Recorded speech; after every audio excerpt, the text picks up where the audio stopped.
What's up, family?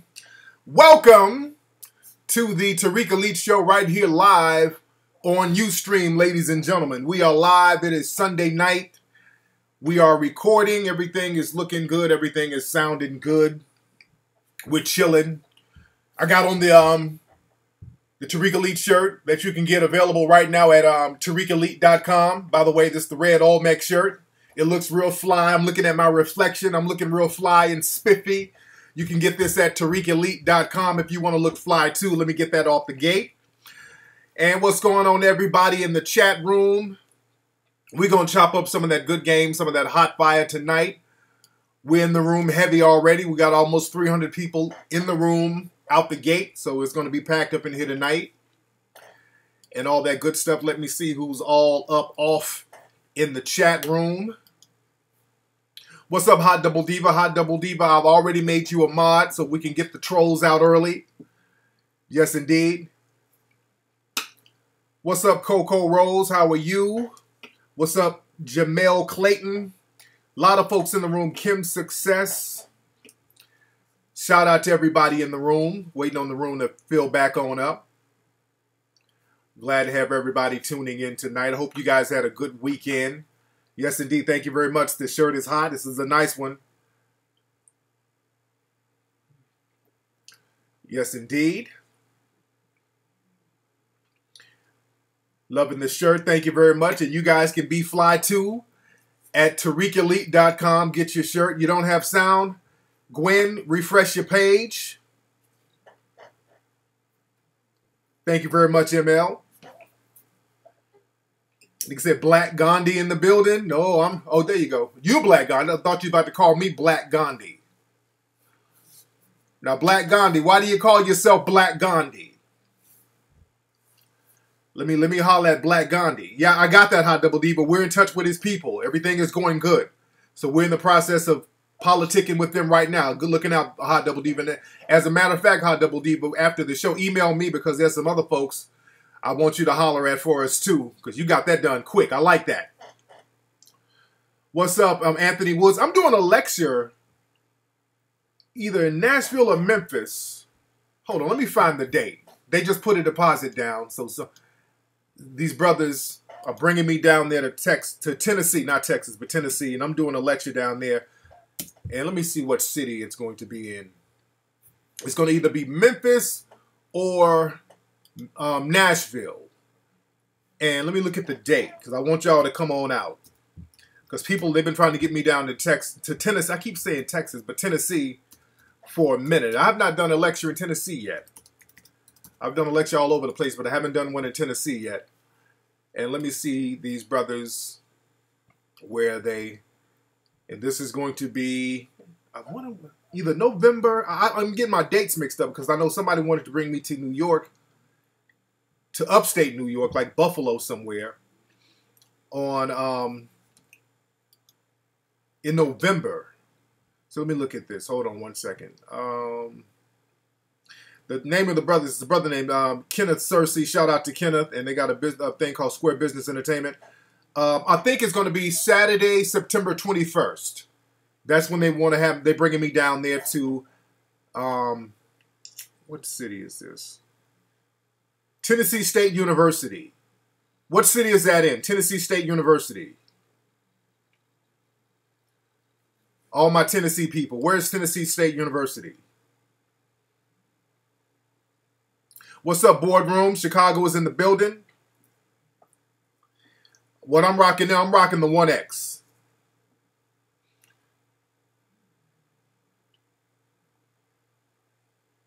It's in Nashville? Okay. So Tennessee State University is in Nashville. All right. So that's going to be September 21st. So that's pretty much a go. They put the deposit down. Everything is good. The money is straight. They handle the business. Brother named Kenneth Searcy, Square Business Entertainment. And yeah, that's going to be Nashville Live. So, and I'll have more details. They're going to give me the flyers and all that. And it's going to be off the chain. It's definitely going to be off the chain, so you guys do not want to miss that. I'll keep you guys posted on that. And right now we're getting Hidden Colors 3. We're doing preparation for that. We're going to get the Kickstarter thing popping off for Hidden Colors 3 pretty soon. We got some heavyweights that we're getting to be in it. What's up, Fly with Customs? We found a couple of graphic artists, but we're always in the looking out for more graphic artists because we always have a lot of stuff we got popping. Shout out to Memphis. Most definitely shout out to Memphis. Rick Shade, I don't know what your footage is. So Tennessee State University is a conscious college. That's good. What's up, Deshaun?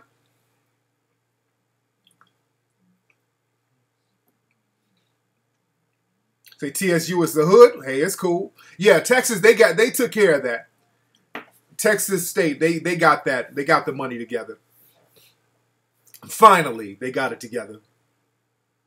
What's up, Aaron from England? How's everybody doing in England? Y'all keep saying y'all want me out there, man. Y'all got to go ahead and send me a check with a few pounds on it, and I'll come on out there to England. Okay, what did Deion Sanders and Michael Irvin say about Riley Cooper? Because I heard that they were defending the dude too. And I heard Stephen A. Smith, and I tried my best to like Stephen A. Smith, but boy, Stephen A. Smith, he keeps picking up the fucking banjo, man. Stephen, I know somebody's going to let him see this. Stephen, I like you, Stephen A. Smith, but you don't have to pick up the banjo every fucking time somebody does something. Because Stephen A. Smith was going hard in the paint. He was shitting on Ocho Cinco. Oh, I'm disappointed. I'm so disappointed. I mean, okay. But now you give this other motherfucker a pass. And that's what I want to talk about tonight. Now, for those who don't know, I'm going to talk about Spike Lee, all that stuff. So for those who don't know what we're talking about, there's this guy, this football player, European football player, Riley Cooper. He plays or played for Philadelphia, the Philadelphia Eagles. He played for Philadelphia, and he was at a concert, I think in June. What was the concert? It was some kind of country concert. What was the concert? Who was the person performing?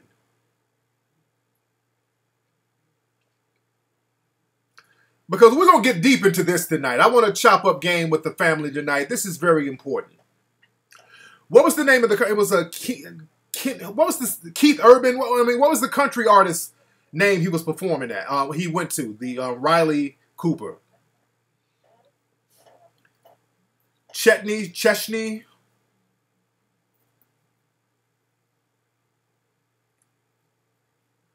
What's up, old school Mo? Kenny Chesney. So yeah. So anyway, Riley Cooper was at a Kenny Chesney country concert.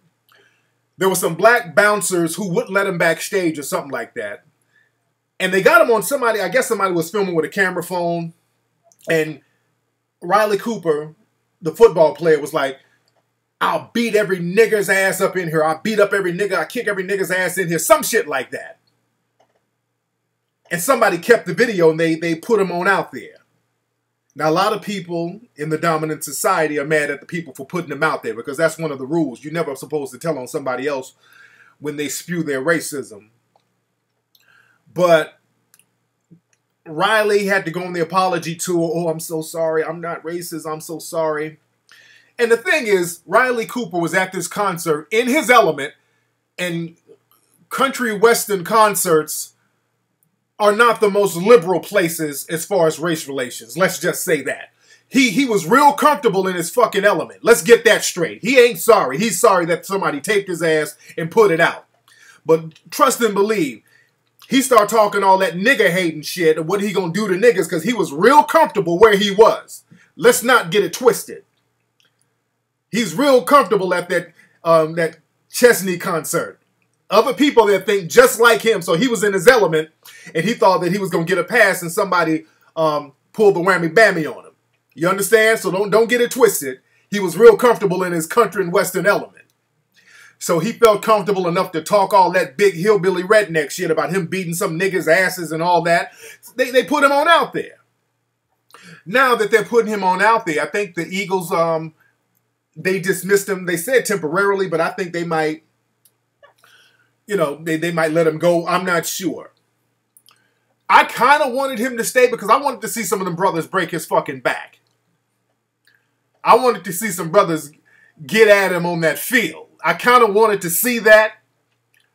You think motherfuckers are niggas and you play in a league full of these so-called niggas, so I wanted to see them rip his fucking head off. Now, he plays on the same team as Mike Vick, so of course they were going to put the camera in Mike Vick's face. And Mike Vick, he played it smooth because they were going to put the camera in his face and try to use whatever he said against him. So Mike, I understand Mike Vick. I got it. Mike Vick, he's already under the radar.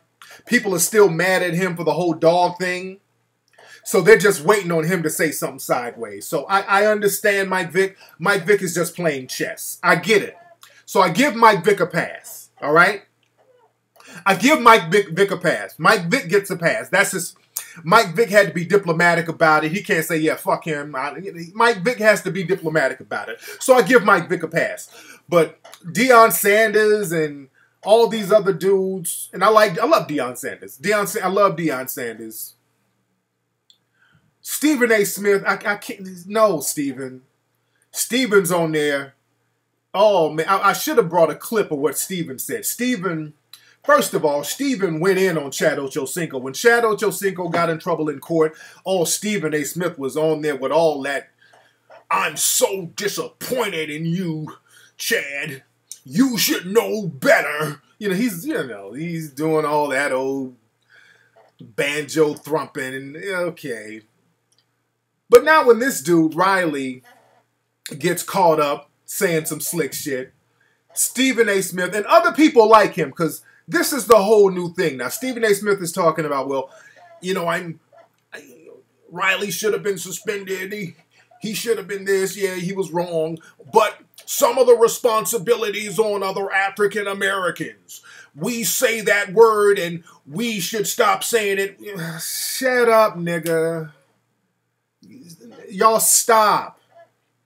All you coons who are on this whole we shouldn't say it if they say it because we say it bullshit. Stop. Please stop. Y'all coon, buck dancing, scaredy cat, banjo thrumping niggas.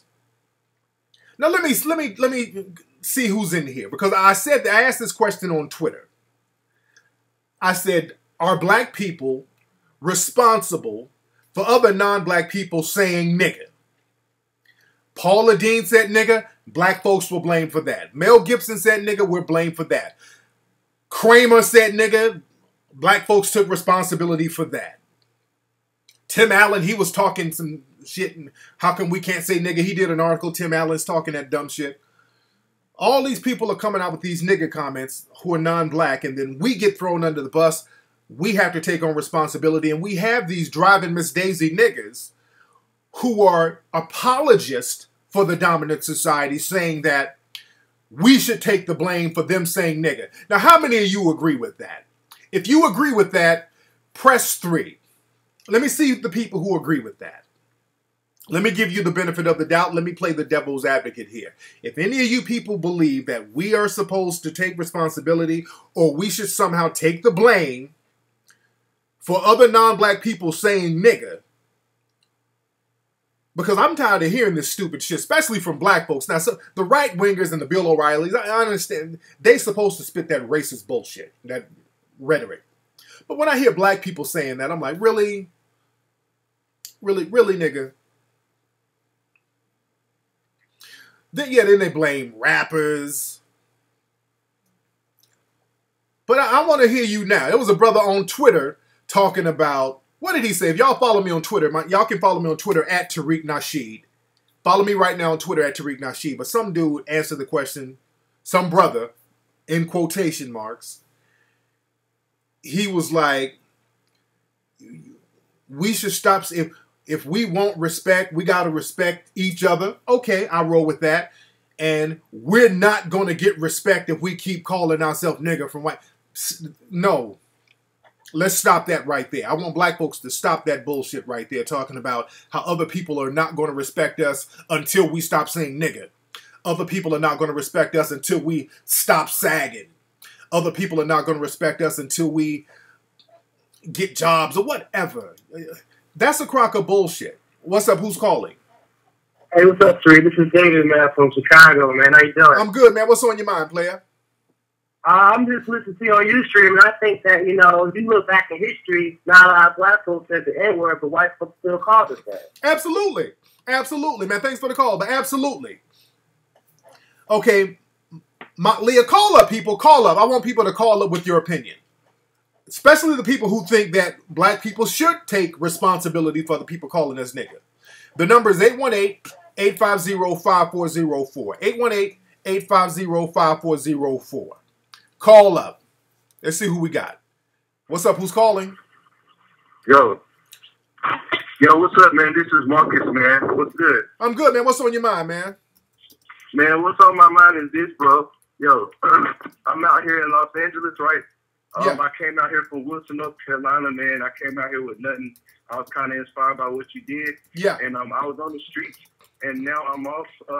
I was in the streets for like 2 months, but now I'm working up in this hostel, you know, so the hostel is cool. And it's a lot of chicks coming through there from everywhere, right? I just need to get my game tight enough so I can get it in with some of them. You know what I'm saying? So you working? How can I do that working up in the hostel? A lot of females coming from all over the world come in and stay. And I work there. I work at the desk. Okay, you work at the desk, and that's good. I'm glad you got a job. But are you staying at the hostel as well while you're working? Yes, I'm also selling tour tickets on Hollywood Boulevard. Okay, that's cool. How long have you been out in LA again? About 3. Today is my 3rd month. Okay. And I'm glad you got a job, man. That's a good deal. Because when I came out to Hollywood, man, I had to stay at the YMCA, the shelter. I was all over the place, and they weren't hiring me because actually I was underage and I didn't have, you know, a whole bunch of shit prepared.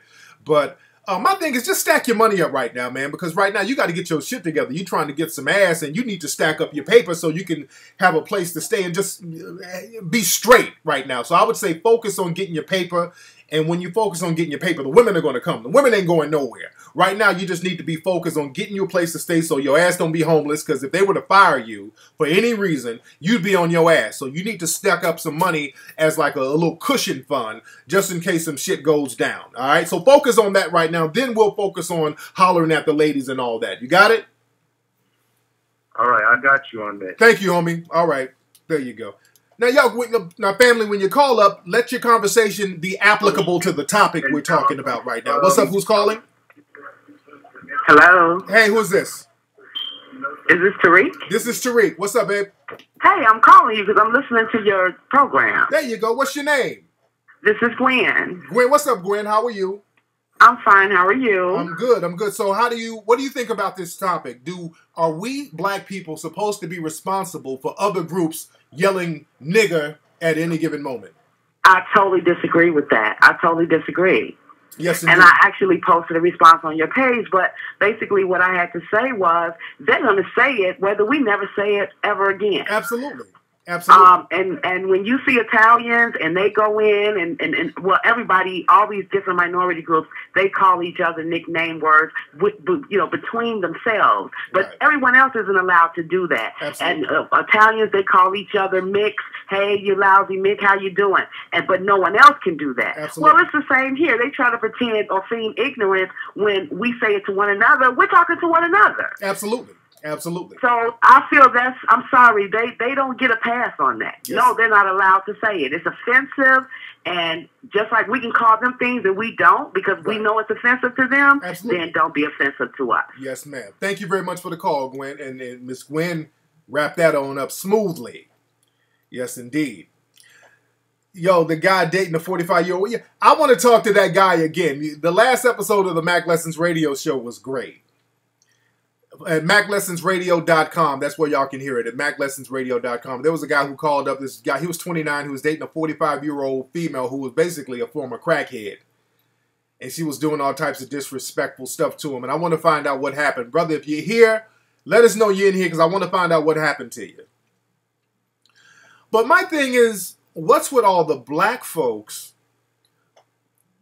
Well, I kind of know what's up with them.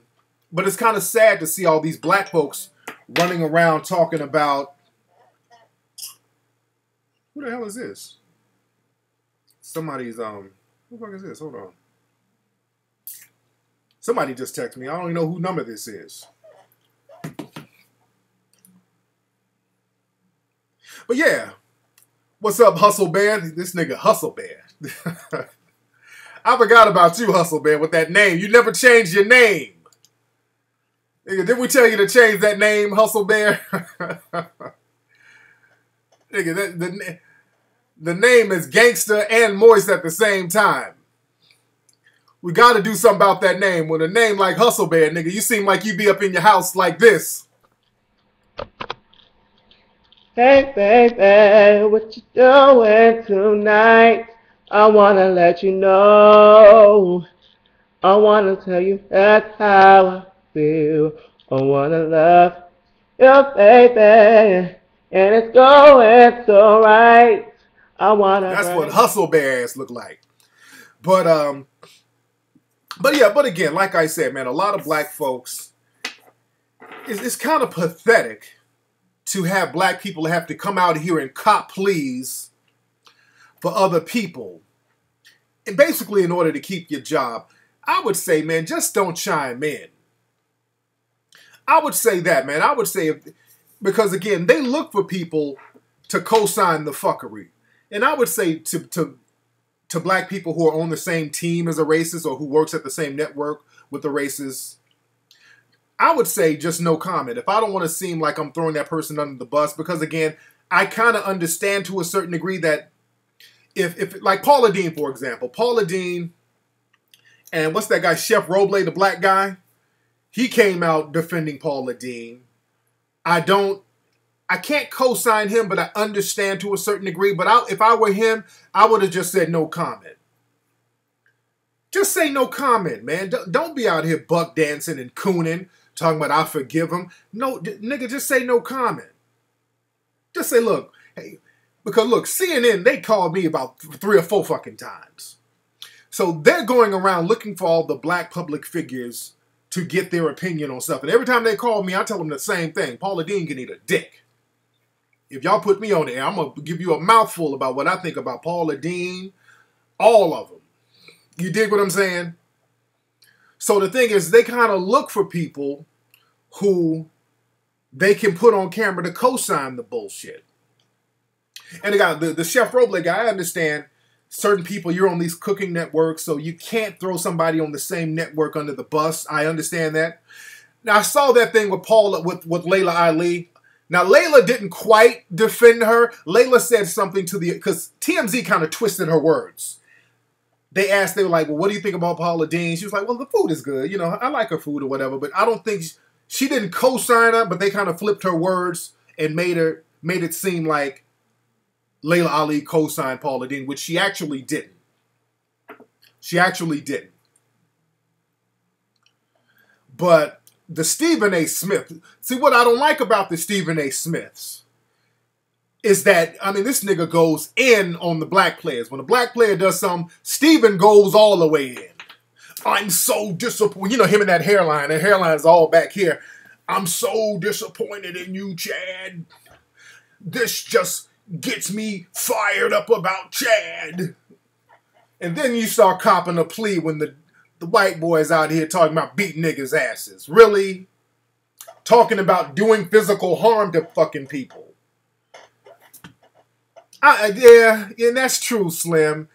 And this is why, look, people, this is why, family, it's very important that we, as a Moorish, African, Aboriginal community, that we get an economic base so that people within our community don't have to coon so hard for a fucking check. You understand what I'm saying? We don't have an economic base, so unfortunately, a lot of these people don't feel like they can be sustained by the community. So this is why it's very easy for them to just throw everybody under the bus so they can get their check. You understand what I'm saying? This nigga Bama Boy said Stephen A. Smith got a hairline like Bert from Sesame Street. You say that nigga got a Bert hairline? Stephen A. Smith hairline is a beast. And I want to like Stephen so bad, man. I want to like the dude.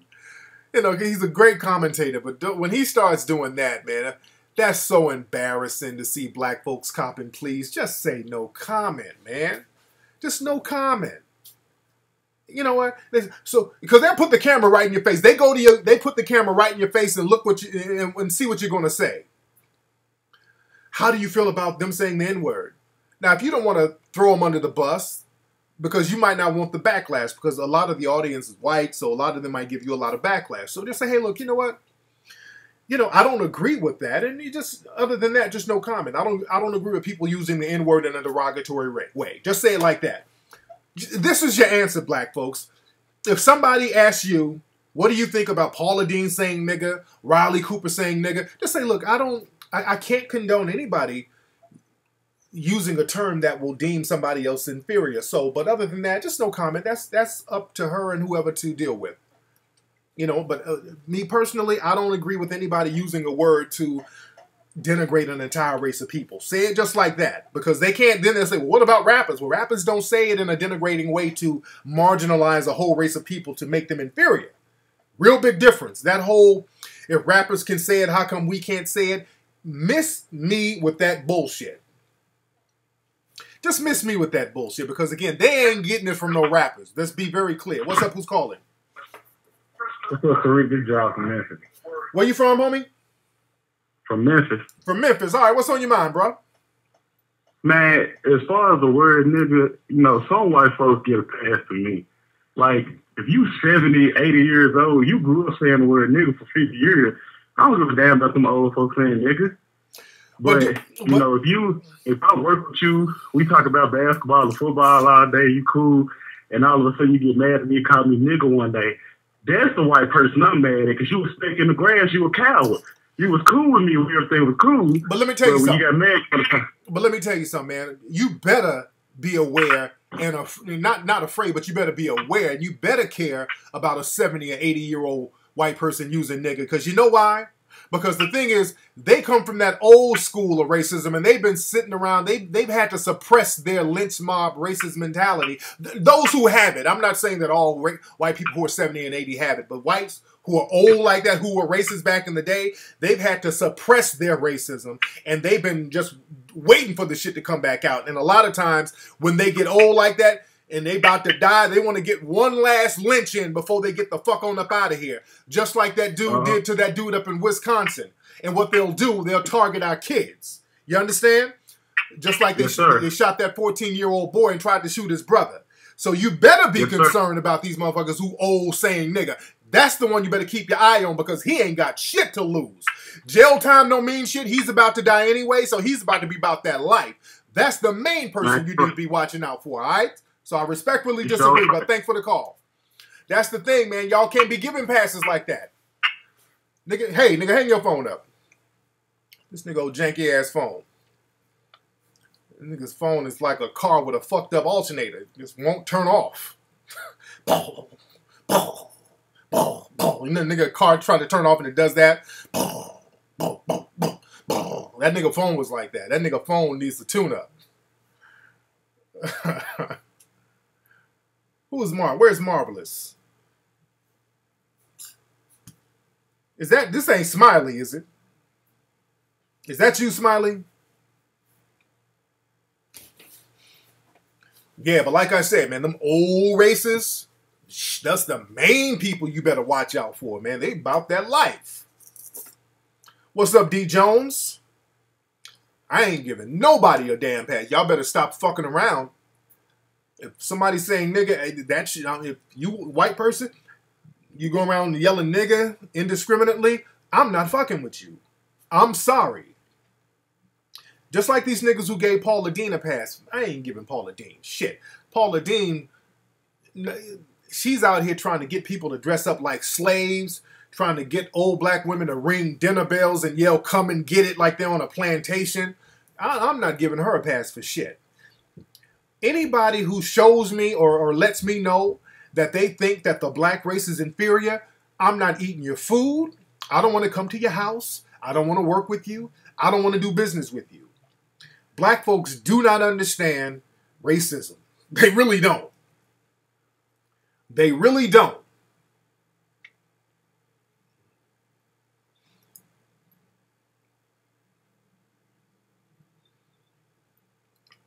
Man, if I find out somebody's racist, I'm not touching a crumb of their food. Not one crumb. I don't give a damn how good your food used to be. The minute I find out that you got a thing about black folk, I'm cool. Let me tell y'all something, man. You got people in this country, dude. Black folks are so... That's why the new Hidden Colors 3, we're going to go deep into the ideology of racism in Hidden Colors 3. That's what we're going to focus on the whole movie. Because this movie is going to go in a little deeper than the other two. The other two movies are more feel-goodish. This one... We got to wake motherfuckers up. I see that. This one is going to be more shocking. We got to wake people up on the next Hidden Colors 3. And black folks just don't know how these organized white supremacy groups are out here. I think they had a Trayvon Martin march. Well, not a Trayvon Martin march, but a pro-Zimmerman march the other day. Somewhere in North Carolina, I think. I think it was in North Carolina. Let me see some. Hold on one second. Hold on one second. Let me find. Let me show y'all this phone number. Hold on. Is this the right number? Hold on one second, family. Hold on. They had a pro-Zimmerman Klan rally somewhere in North Carolina. Give me 1 second. But let me let y'all hear something. 86. Hold on. Let me see if this is the right number. Hold on. Hold on, family. Hold on. I'm gonna call it on Skype. Hold on. Hold on. Hold on 1 second. Hold on 1 second. All right, I get it popping in a minute.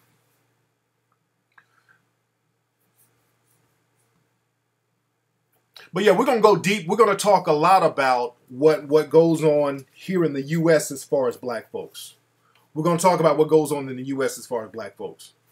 Yeah, I saw that Double Diva, that Zimmerman got stopped speeding in Texas. Well, Mindy, I don't know, because we're not going to talk too much about the Moors overseas and all that. And I've chopped it up with Dr. Bay. Jose Pimenta Bay. He's good people. I chopped it up with him on Facebook. Yeah, we're definitely talking about Marcus Garvey. Definitely. Rick Shade, you say your footage should be on Hidden Colors 3? What is your footage, Rick Shade? I don't even know what your footage is. What is your footage?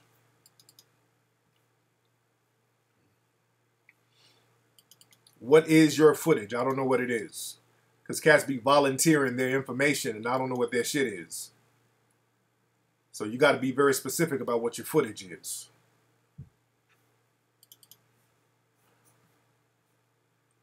Jawara, yeah, we talked about them in Hidden Colors too. Yeah, we're definitely going to put Umar Johnson in Hidden Colors 3. Yes, indeed.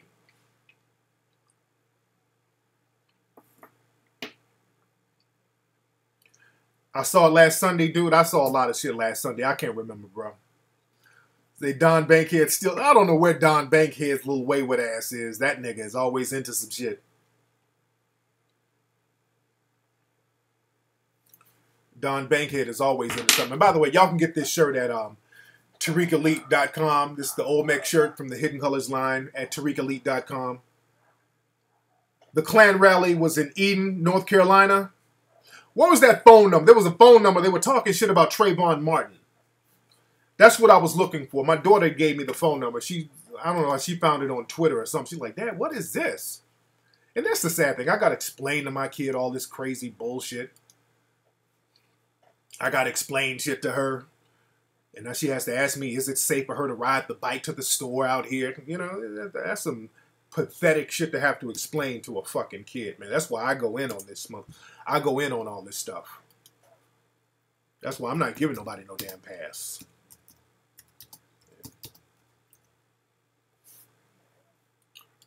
But let me see if I can find that phone number. That Knights of the Klan phone number that where they was talking about Trayvon. Where's that phone number?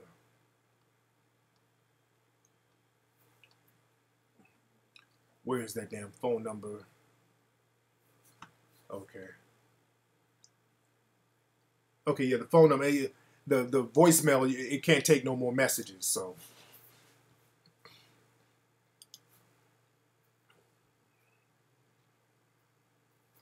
Yeah, I like Neely Fuller. The movie The Butler. I don't know, man. I kind of got mixed feelings about The Butler because I've seen, just movies about black folks being butlers and honorable servants. I'm just not with that shit, dude. And that's the thing that gets greenlit in Hollywood right now, man. Black people in these subservient roles. That's why I'm all about independent filmmaking. That's why I supported the brother Spike Lee. But movies about black people being the noble slaves, the noble maid, the noble butler, that shit is tired to me, man. Just like with the whole Jackie Robinson movie. It was a good movie, but the whole movie was about Jackie Robinson taking racism with dignity. That's what the whole theme of the movie was about. Even y'all see the commercials. It's not about what you're going to do, it's what you're not going to do about racism. It's that. Why don't you let us be racist, but at least you're the bigger man for letting our racism not affect you on a personal level openly. It's that type of bullshit. You understand what I'm saying? It's like, you're such a great person for taking our racism. Now, we're not going to stop, but you're just so great for taking it with dignity. You have so much dignity taking these ass whoopings we're giving you. We're calling you nigger. We're just disenfranchising your group of people financially, but you have so much dignity, and that's honorable. Now, we'll take all the wealth and the resources and the land and the power, and you keep that dignity. You understand what I'm saying?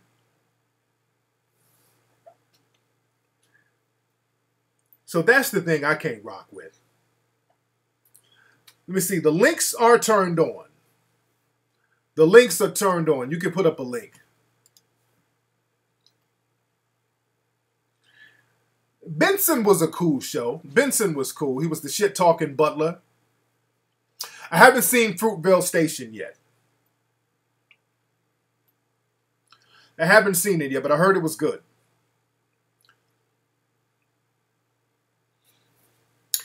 Yeah, 12 Years a Slave and all that. But the thing is, how many folks we got up in here, by the way? And that's why, with Hidden Colors 3, we're about to get that popping again. We heavy in here. We got 300, well, not, we got 700 people in here. We're heavy in here. What's up? Who's calling? Hey, this is Mark. What's up, Mark? Where you calling from? I'm out of Las Vegas, man. There you go, man. What's up? I'm going to Vegas in a few weeks. I'm going to be at the Magic Show up there with the new Tariq Elite line. What's going on? What's on your mind? Yeah. I'm gonna come holler at you out there too. Listen, real quick, man, because I know you got to get it in. The whole issue for me with the so-called N-word, basically, it's a discussion that has never been had, right. And to me, it is the fact that black people, the word we say, has an entirely different spelling. Therefore, it has an entirely different meaning. Yeah. So. I know you feel what I'm saying. Absolutely. Therefore, I've always felt that word should be in the dictionary just as ER is, saying, okay, this is a word used amongst, however they want to say it, people, African Americans, people of color, Moorish people, as a term of endearment, as a slang type of word. Yeah. But it is a different word. It is a totally different word. It is. And if whites, for example, I'm originally from Chicago. I'm 44. I'll be 45 this year. But there was a kid that grew up in my neighborhood in Hyde Park, which is actually where Barack Obama lived before he became president. Yeah. Who hung with us? He dated black chicks. He dated white chicks. He was down. If we had to scrap, he was scrapping right with us.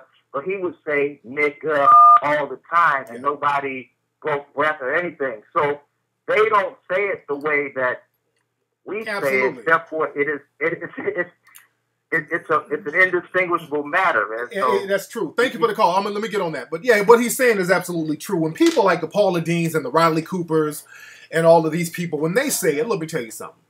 All that, well, the blacks can say it, that's a smoke screen and a deflection. They know what they mean when they say nigga. Let's be very clear. That ain't nothing but a smoke screen and a deflection. When they say it, they mean something very, very specific when they say it, and they say it in a very specific context. When they say it, they always say it in a negative way. Always, without exception. They are saying that shit in a negative way, and they are saying it for the sole purpose of being insulting. You understand that? Black folks on this stupid shit talking about if we stop saying it, they'll stop saying it. Nigga, what planet are you from? If we stop saying it, ain't nobody gonna stop saying shit. And they ain't gonna stop acting on it. See, the thing is, people in the dominant society, they have a system of power that will help them back up that word. Because that's what gives the word power. Because usually when people in the dominant society say nigga, usually it's backed up by them either doing something fucked up or creating some kind of fucked up atmosphere or planning some kind of fucked up atmosphere for black folks. It's always in some kind of threatening manner where they're going to do something very fucked up to a black person. So when somebody says nigga, like Paula Dean, she's going to do something fucked up like try to dress black folks up as slaves at the job and have them serve white folks. Just strip them of all types of dignity. The Riley Cooper guy, he's talking nigga this, nigga that. He's talking about beating up black folks. So that's the difference. When those in the dominant society says the N-word, it's backed up by something derogatory, some kind of derogatory action. You understand? So that's why there's a problem when people in the dominant society says it. And black people say it because, and I explained this on my show before, the N-word, it was a word that was going to be used on us whether we use it or not. It was going to be a word that was used on us whether we were going to use it or not. And what happened with black people, we learned how to prepare our children for the word.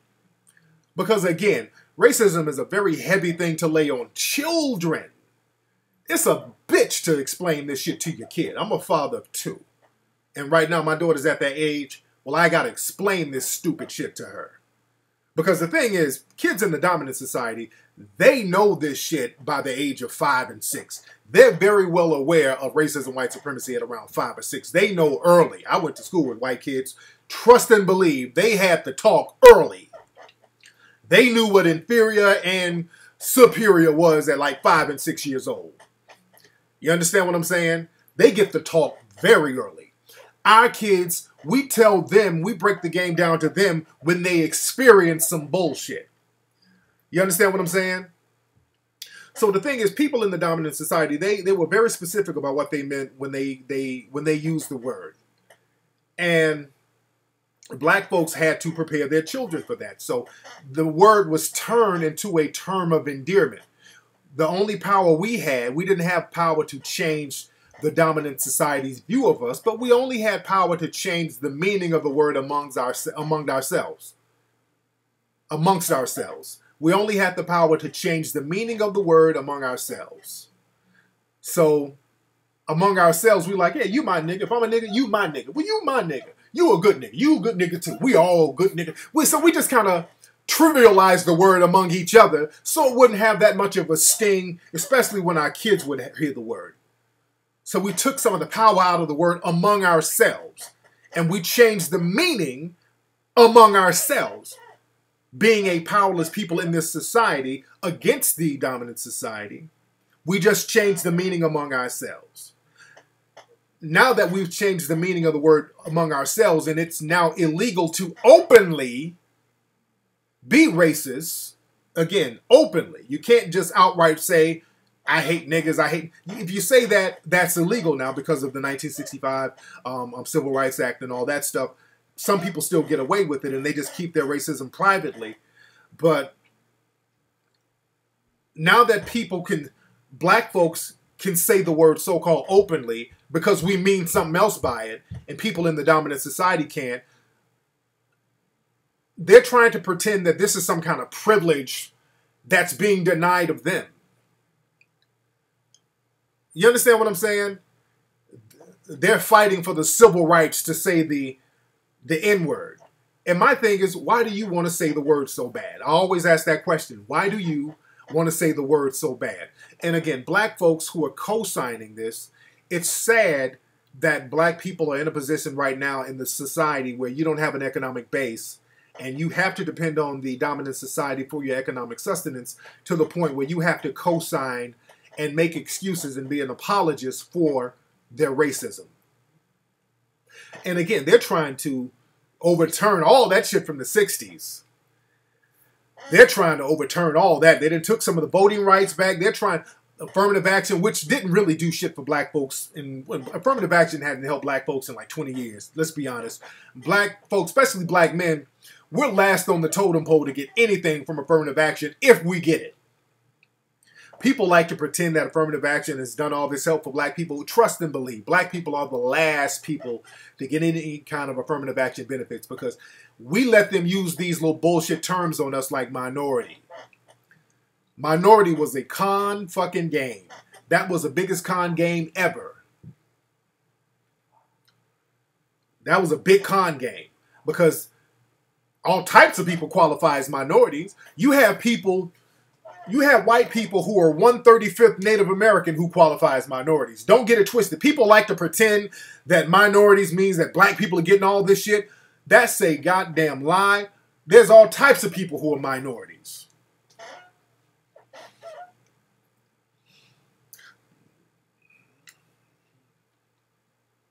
What's up, Kolawole?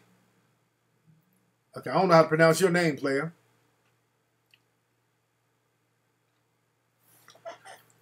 But yeah, the game is deep out here, man. What's up? Who's calling? Hello, how you doing? Hey, man, what's up? What's your name? Where you calling from? Let's say Lucia 24, calling from Worcester, Mass. Calling from Wilson Avenue? No, Worcester, Mass. Oh, okay, there you go. You're in Massachusetts. So what's on your mind, player? Yeah, man. So the word Negro was created like post Spanish African slavery. Right. So the word before was more. Right. And Negro had a demeaning term to it. Right. So ever since then, that word has been really bad for black people.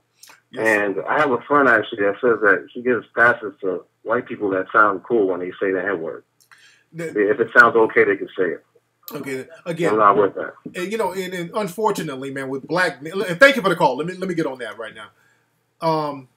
Unfortunately, man, and this is, I've seen a lot of black males out here doing a lot of fucking cooning, man. I have right now, 2013, I have never seen the influx of so many black men cooning and buck dancing and making excuses for white racism. This is why, man, a lot of black men, you cannot get respect from your woman. So let me tell you something. Your woman is down if women had strong brothers, I mean, really brothers putting in that work. If there was some real brothers, and not just a handful, but just a whole diaspora of thorough brothers putting in some work, sisters will get on the right page. Sisters see all these coon-ass niggas out here. I mean, really, the coons out here are really, black men cooning is some sad, pathetic shit, man. Especially these old niggas. Especially these old niggas, man. You got old-ass coons out here. Just like with the whole Trayvon Martin thing, they started wheeling out these old preachers. These old preachers came out of nowhere. We have a public service announcement for the state of Florida. Then they bring some Negro preacher from nowhere. Okay, we're going to have to stop the violence, y'all. Whatever the verdict is, we just keep calm and we're going to trust in the law, understand the spirit, walk in the blood of Jesus. There's not going to be no violence out here because that is not the will of the world. You know, talking that nigger shit. It's pathetic. And you know, you got people like Pastor Manning. He's a paid coon. But a lot of brothers out here, man, you're not going to get respect from your lady doing all this cooning. You're never going to get respect from your lady doing all this cooning, man. Your sisters are down if they had down-ass brothers. All this cooning makes sisters say, well, fuck it, I might as well be a fucking bedwench. For massa, if niggas ain't about that life. You understand what I'm saying? Like, why I can't depend on these dudes? These niggas ain't gonna take care of me. They're making excuses. They're killing our kids out here, and you niggas are making excuses. Dude, the sisters are looking at that like, damn, nigga, y'all can't protect us. And I feel them on that. So, brothers, let me tell y'all something. I would like to know if any coon out here, any of you co-signing niggas, When in history have black people been able to coon themselves out of oppression? I would like to know one time in history where any group of people were able to coon themselves out of oppression. Cooning is some selfish bullshit. Cooning is very selfish. Yeah, David Manning is a coon. Where the hell are you going? Is it Advil? You got a headache? Come here, Peanut. You look sexy. Come here. No, I gotta go. Come here. Show people how sexy you look. Look at Peanut, y'all. I gotta go. Come here and show people how sexy you look. No. Come here. Come here, baby. Where you about to go? Come here. Come here. Come here. Where you about to go? I'm gonna go eat at Chipotle. You in Tria? Yeah. Pick up my mom. Oh, she's coming over or what? Come here. Come here. Let me show people how sexy. Come here, baby. Y'all want to see Peanut? No. They want to see you, Peanut. Come here, Peanut. They want to see you. They want to say hi. Come here, Peanut. Say hello to everybody. Come here, baby. Say hello. Come here. Come here. I got some aspirin over here. What's up, y'all? This is P Nizzle right here. Say what's up to everybody. That's Peanut going through my shit. What's up, Peanut? Say hello to everybody. Hold on 1 second, y'all. What's up? Say hello. Can you see him? There you go. That's P Nizzle right there. There you go. Looking sexy in the little gray shorts. What you got on the little gray? You look gray. Tariq is coming in. What's up, Tariq? Y'all going to Chipotle? No. I look smart ass. Okay,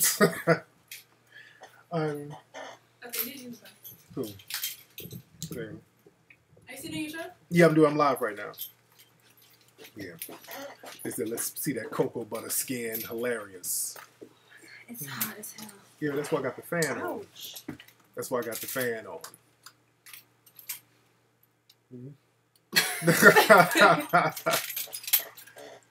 You're such a fake laugh. That's not fake. Yes, it is. No, that's not. Let's go. All right, y'all. Bye, black man. All right, little girl. Did y'all feed them? No. Close my door, Tria. Yeah. I saw about that guy.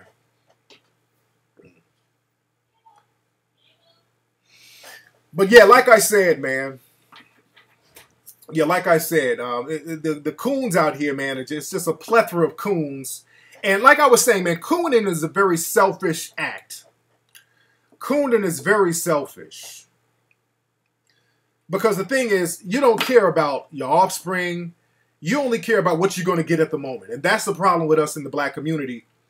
A lot of us, as of recently, like after civil rights, we only became concerned about what we're going to get at the moment. We stopped thinking about how our cooning, well, not, I won't say our because I don't do that fucking cooning shit, but we stopped thinking about how cooning is going to affect our children, how cooning is going to affect our grandchildren. Because the thing is, black folk got on this whole selfish, live for now, let me get what I need to get right here and now. You understand what I'm saying? And this is why we got these kids out here who don't have any direction. There's no direction, there's no jobs for them, there's no opportunities for them because a lot of blacks from the 1960s the 60s and 70s, they didn't create an economic avenue for them. So now our children are just out here. And now the coons now are creating more destitution for children from the next generation. All this cooning, man, y'all, I look at what's going to happen to these kids. I look and see what's going to happen to these kids. So a kid looking up to us right now, they have a piss poor fucking example. Now, let me stop saying us because I ain't like these niggas. The kids look up to me because they know I'm going to bring that heat. So them, I'll just distance myself from that. But when kids see black folks today cooning, buck dancing, scared, you wonder why these kids don't have no respect for authority no more. No, Michael Basin is cool. I like Michael Basin. Michael Basin's about that life. I like Michael Basin. And the fact that we have a president who has to reluctantly talk about race, that's a bad look. Because Jay-Z, the rapper, and I like Jay-Z, and I talked about this before. Jay-Z did an interview. And Jay-Z is like the hip-hop diplomat for Barack Obama. He's a diplomat. basically. You know, he's Barack Obama's go-to guy for the hip-hop crowd. I understand Jay-Z's position, but fuck that. Jay said something that was very disturbing, that rubbed me the wrong way, but I understand where he was coming from, and I talked about this before. And again, I like Jay-Z. I love Beyonce. Girls like Beyonce. Girls like Beyonce. I like Beyonce. But Jay-Z was doing an interview, and I think somebody's asked him about, like, you know, what is do you think people are concerned about what the president has done for black folks? And Jay-Z was saying some shit like, well, his charity, his presence is charity, or some shit like that. He was like, well, look, his presence alone is enough. Just him being a black president is charity for black folks. He gave black folks hope. That's basically all he needs to give us. So Jay-Z said something to the effect that President Barack Obama didn't really have to give black folks anything. He gave black people hope, and that's good enough. His presence is enough. And that is a big crock of fucking bullshit. That's a major crock of bullshit. Because that ain't hope. A young black kid shouldn't hope to be in a position where you can be placed into office of the highest court, or the highest position in the land, and you still can't even speak up for your own people. That ain't shit to hope for. I can get hope from Sarah Palin. I can get hope from John McCain. I can get hope anywhere. I can get hope from a homeless person. I got hope from niggas in the streets. And again, I love Jay-Z, but when he said that, I'm like, come on, Jay, dude. Damn, Jay. When Jay said that, I'm like, oh. He's like, yeah, you know, the president gave us hope. You know, gave us hope. Like, no, nigga. No, you can't give everybody else tangibles. You can't give people from different groups tax breaks and tangibles and economic incentives, and then all we get is the fucking hope. We out here fucked up in the game. Hope ain't cutting it. So, I mean, come on, dude. Don't say no shit like that. He gave us hope, which he didn't. Hope is very speculative and relative. Montleya, why you keep typing the same thing? Clarence Thomas, African American. You keep typing the same thing.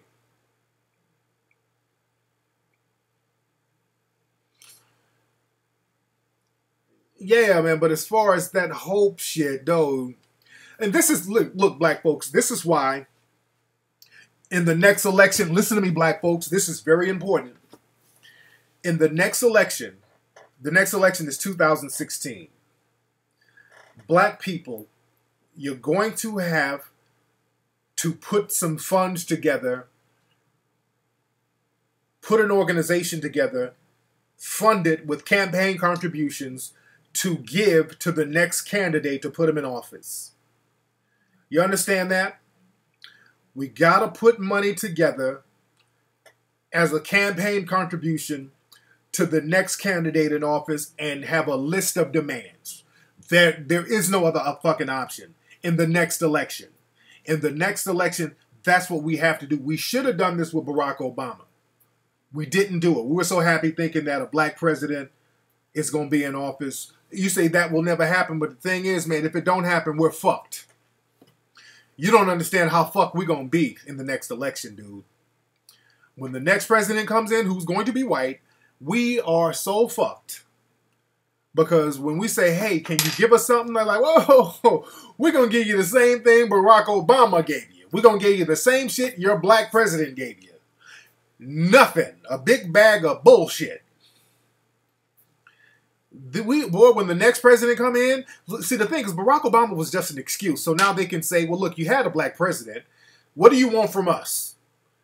Everything is equal. We had a black president, so you can't say racism is over. We got a black president, so you can't demand nothing from us. You didn't demand shit from him, so get the fuck out my face. It's going to go down.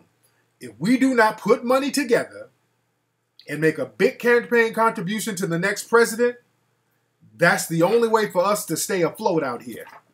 We should have been doing that. We haven't done that in years. We got to stop fucking around. Because we already screwed right now. Politics, well, no. Money works. We're talking money. We ain't talking about just politics, J-Rock. We're talking about money. We're talking about money, not just politics. Because the black folks get into politics, but black folks don't deal with money. J-Rock, politics won't work without money. Politics will work when you have money behind it. For example, the Latino community, why do you think that President Barack Obama throws them a bone every now and then? He speaks up for them. Not just because they know about politics. They put together some money and said, hey, this is our money. Eva Longoria, she got together with a whole bunch of Latino businessmen. They formed an organization and funded that organization and stepped to the plate with some money. They came to the plate with money and put it on the campaign contributions for Barack Obama.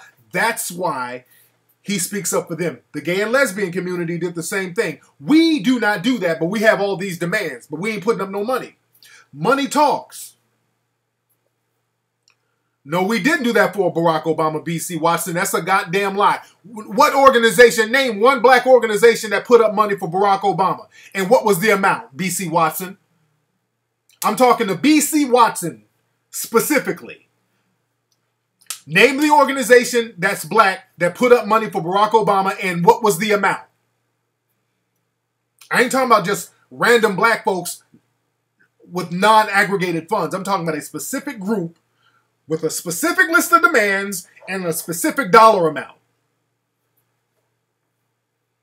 Come on. Okay, now this nigga's quiet. He said nigga, the vice lords put up money. Hilarious. I see, that's my thing, man. Don't say some shit, and then when I call you on it, then you get quiet.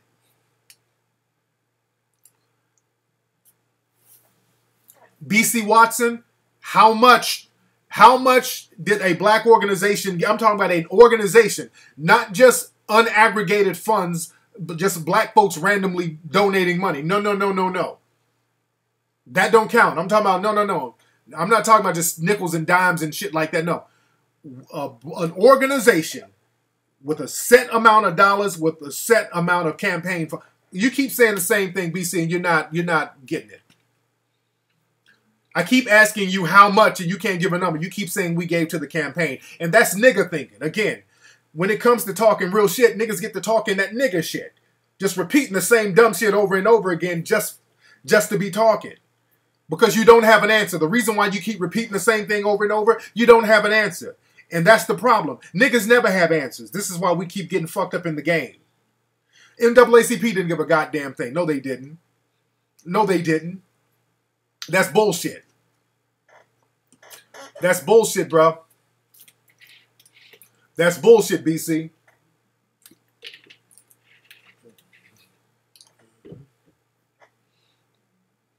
How much did the NAACP give to Barack Obama?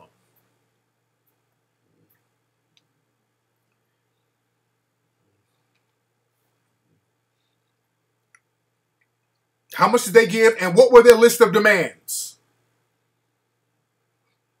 Because what you're saying is bullshit. He don't know. You know why? What you're saying is bullshit? NAACP didn't give Barack Obama a goddamn thing. You know how I know? Because Barack Obama hasn't done a goddamn thing for black folks.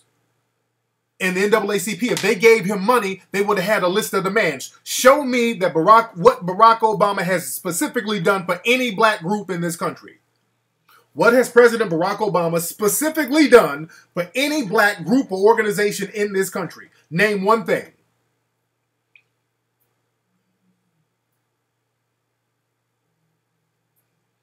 Nigga, please. This nigga said, okay, you just making up numbers now. Say Raven-Symoné is a luscious thing. Yeah, I heard Raven-Symoné came out.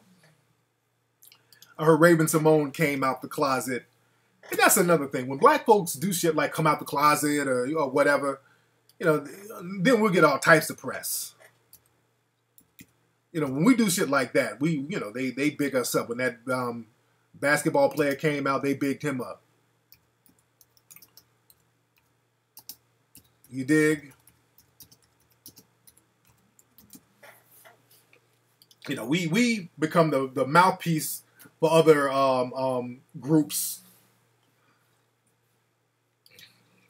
We become the mouthpiece for other organizations. He said, fund the HBCUs, nigga. First of all, BC, like I said, you're reaching for straws here. And let me get on that whole fund HBCU. What he did was, when you fund HBCU, you know what that means? He gave money to white folks. You understand? Because most of these HBCUs are just banks where white folks getting the money low-key. That's a Jedi mind trick, that whole fund the HBCU. That money went to the banks, dude. Don't run that bullshit on me. Run that shit on somebody who don't know no better. You dig? Oh, you got a list of what he's... Oh, there's a someone whitehouse.org. Let me look. What is this? That whole thing, he funded HBCUs. Basically, you gave money to the banks because that's where the money goes for HBCUs. You reaching for straws. And first, that lie you said about the NAACP gave $45 million. Nigga, you pulled that so far from out your ass. Show me one link where the NAACP gave them $45 million. Show a link, BC Watson, where the NAACP gave Barack Obama $45 million damn dollars. Do HBCUs are white funded? So don't run that HBCU bullshit up in here, nigga. You thought you was slick. You don't know. Dude, you don't know who you dealing with. That HBCU scam. Them schools were so funded by white philanthropists back in the 1800s. That's basically, funding an HBCU is basically giving money back to a bank. Yeah, I'm taking calls.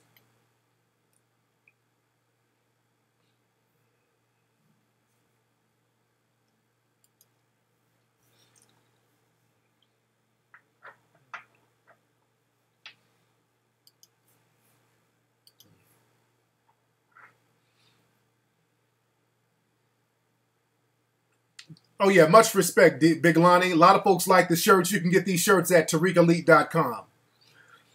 But like I said, man, brother, Barack Obama, the president, man, unfortunately, hasn't done anything specifically for black folks.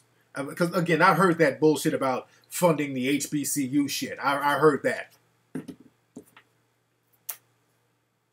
Call in, BC Watson. BC Watson, what number are you calling? Give me the first couple of digits you're calling from.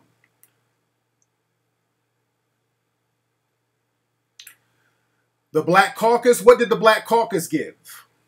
How much did they give?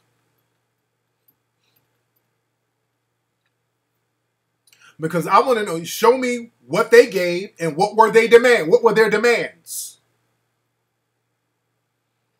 Oh yeah, that's another thing, Michael. NAACP is a white-founded organization. So nigga, don't start throwing up the NAACP like that's a white-funded organization.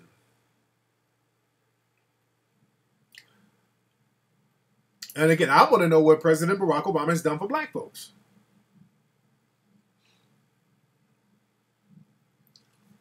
Let me see. Okay, that's not BC Watson. Okay, I'm going to wait on BC Watson to call up. All right, call on up, BC.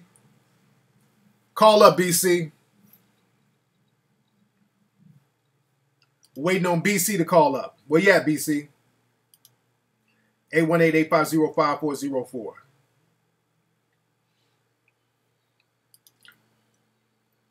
Obama cell phone. So, and that's some crackhead lady up in Ohio was talking about Obama's going to get her a phone, and the right-wing people jumped on that. They love to judge our community based on what a few crackheads will do. BC, there you go. I think this is BC. What's up? Who's calling? Cooking Flex, this is BC Watson. What's up, BC? Now, so we got BC on the phone. So, BC, now, show me a link where the NAACP gave Barack Obama $45 million. Where? I'm sorry, I don't have a link. But I do know that the NAACP has contributed $45 million to his campaign, both of his campaigns combined. You have to remember that a lot of organizations that umbrella under NAACP, they consist of black organizations and companies, they contribute to Obama's campaign. I'm looking it up. It's not there, dude. You got to show proof. You just can't pull that up out your ass and then no proof. I'm saying they didn't do it. And you saying they did, but you ain't got proof. They didn't do it, brother. You ain't got no proof. Well, King Flex, you have to use logic, okay? I mean, you have to realize that there's a lot of people that are black and a lot of other, as you fairly pointed out, as far as other ethnicity groups and organizations, they contribute to Obama, but they have other demands. Some are very pro-black causes, some are not. Other groups. Why do you think other groups? Why do you think other groups get their demands met by Barack Obama and black folks? The difference is that you make is a good point. Those organizations that are getting Obama said they didn't demands. Now I will agree with you. Us black folks, they didn't make any demands. That's a distinct difference, and I'll agree with you on that one. But to say that black organizations did not give to Obama at all, I have to disagree with that. No, wait, stop right there. I didn't say they didn't give it all. I'm not talking about like a little church group here or there. That $45 million is a crock of bullshit. Let me just get that straight. That is a crock of bullshit. Nobody's going to give you $45 million without saying, this is our list of demands. If you can raise $45 million, if one group can do that, you're going to have a set list of demands. So the NAACP did not raise no damn $45 million. So please stop telling that. You have to remember, King Flex, they did raise money because they didn't want the alternative. They didn't want Romney in office. But they didn't raise $45 million. They did not raise $45 million. You're talking about black folks probably, in general, unaggregated, probably raised that money through a church group here, church group there. Exactly. That's what I meant when I said this umbrella. Yeah, into that's unaggregated money. That's just like random people donating money, but the money isn't aggregated. So that means that if the money is if a one group of, this is how it has to be. A group of black folks have to get together and say, hey, we are the African American Congressional New Organization. We're going to raise $45 million and we want you to do this. That's the only way the shit works. Am I right or wrong? I absolutely agree with you on that, 100%. I do not disagree on that. And I also agree on the fact that, if we give money, you have to have a demand. That did not take place in the first two campaigns. And no, it did not. When Hillary Clinton becomes president in 2016, I absolutely agree with you on that one. She can be like, okay, what do you want for us now? You had your black president, Exactly, because they really ain't going to give a shit. Now, we can't focus on 2016. We got to focus on 2014. We got to focus on these congressional, localized federal elections in African American community before they start jamming in these cities like Houston, Chicago. The thing is, with Barack Obama, we're kind of done with Barack Obama. He can't do shit now because he's in office now. So we don't have no bargaining chips no more. So we just might as well charge Barack Obama to the game. I agree. He can't do anything about the Trayvon shit. I mean, nothing. He got to sit up and just give us bullshit speeches and hope. So we just got to just take that L and start thinking about 2016 and how we're going to organize to put some money on the books of the next candidate. Now, with that being said, now you were trying to say that Barack Obama did something for black folks. What are they? I would say that I agree. He has not been able to do much as he wants to because of the Tea Party-ish type of atmosphere that's in Washington right now. So he has not been able to do much. But I say in his first 100 days, he was able to fund money to HBCUs, which was to white banks, which was to banks. With HBCUs, that means you gave the money to banks because that's where that money goes. That's the Jedi mind trick. It's like, hey, well, it's not a Jedi mind trick, but you have to look at it. There's scholarships that go so that they would benefit black folks. But the money is going. But the money is going to really benefit the banks. Dude, the money's going to benefit the banks. HBCUs, man, the money, all that money benefits banks, man. There's a book about HBCUs. I always forget the name of it. I think it's called Black Education, White Wealth, something like that. Some of my listeners know. And they talk about how and why HBCUs were created by white philanthropists in order to keep black folks in the South and to prepare them for the work environment, for the Industrial Revolution. And they just talked about the whole Jedi mind trick of the HBCUs and why they were created. Now, again, HBCUs, they're good, but Barack Obama giving the money to the HBCU and making it seem like we're doing it for the kids and the blacks and all that. But the bankers are the ones who are going to really make out with that. The people who are behind the HBCUs, they're getting that money. And the thing is, the education is marginalized at best. They're not really giving them no hardcore, real, true to the game education about themselves. No. They're teaching them how to be better employees. That's why most HBCUs are A&M. A&U. They're trade schools. They're technical schools. They're teaching you how to be good employees. We talked about that in Hit Colors 1. But anyway, man, we got you, man. So can I have one more question? Ask one more question, though. Go ahead. A suggestion, and I'll hang up. Go ahead, brother. What can we do as black folks against the GOP obstructionism that's been taking place since Obama in office? Because that's what's really stopping progression for black folks is the obstructionism.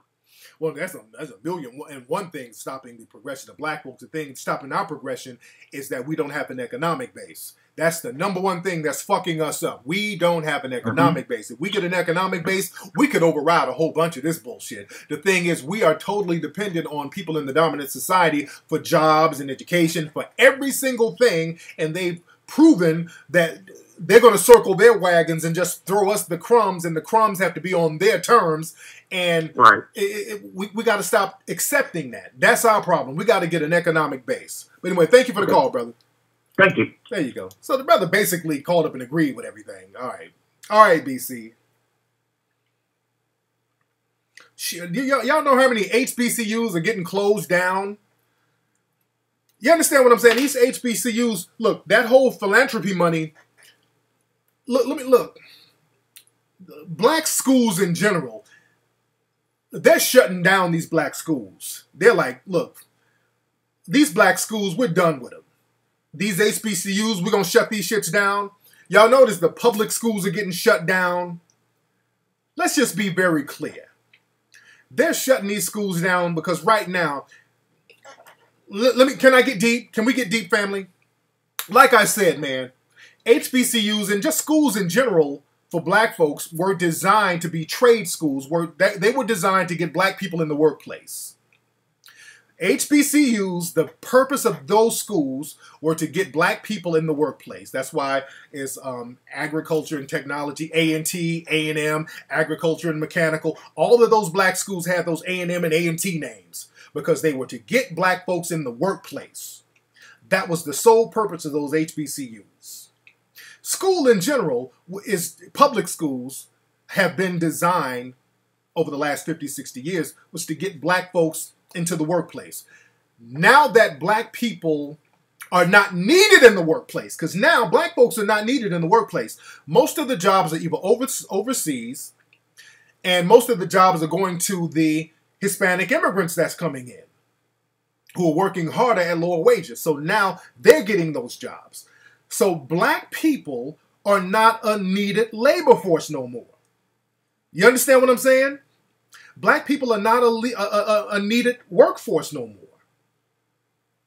So now, since black people are not needed in the workforce no more because black people have become so dependent on these jobs, as Shahrazad Ali said, the job god, these jobs are becoming slimmer and slimmer. They don't need black folks for that. So it's like, if we don't need you for that, why keep up all these HBCUs? We might as well close these shits down. All you're doing, y'all just get in debt and y'all niggas can't even pay it back. So we don't need a whole bunch of niggas indebted.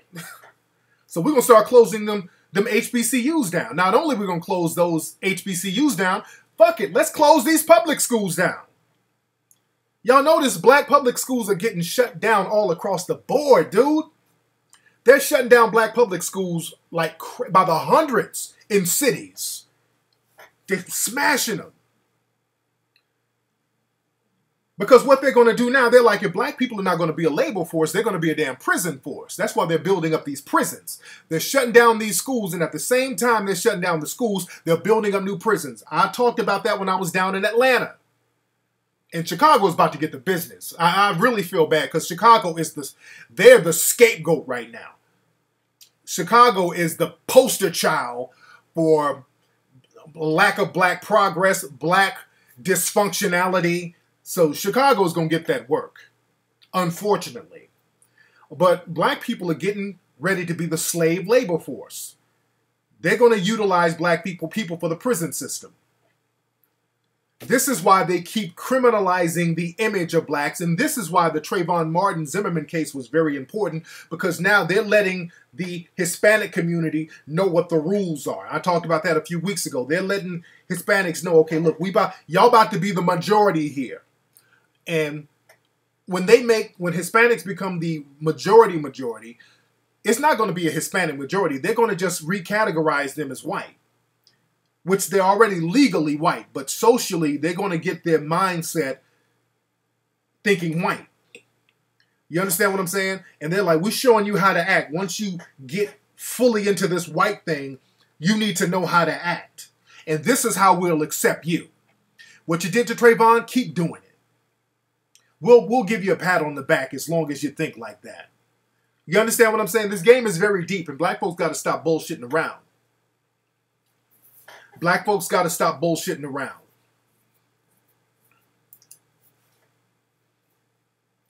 Yeah, they're assimilating them into society.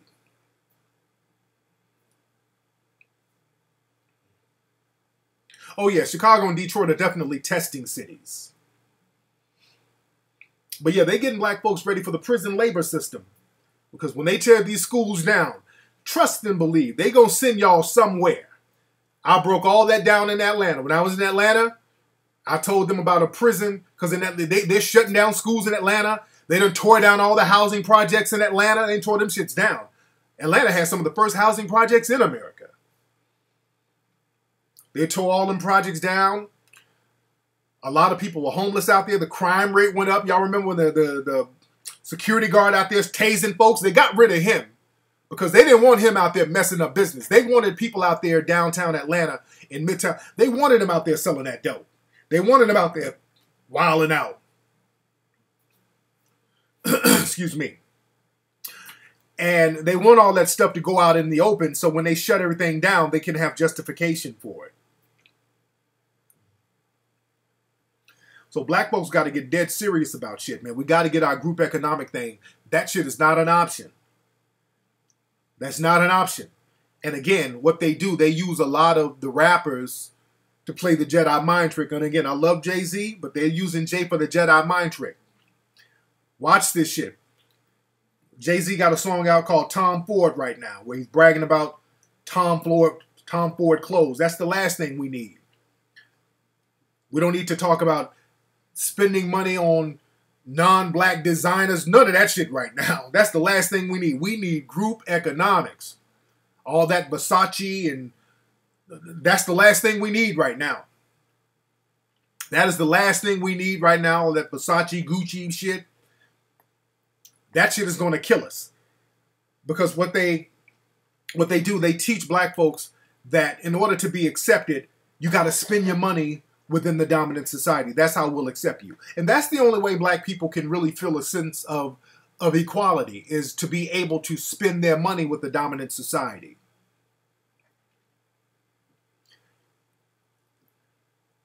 You dig? So you gotta, it's time for group economics heavy, more than ever.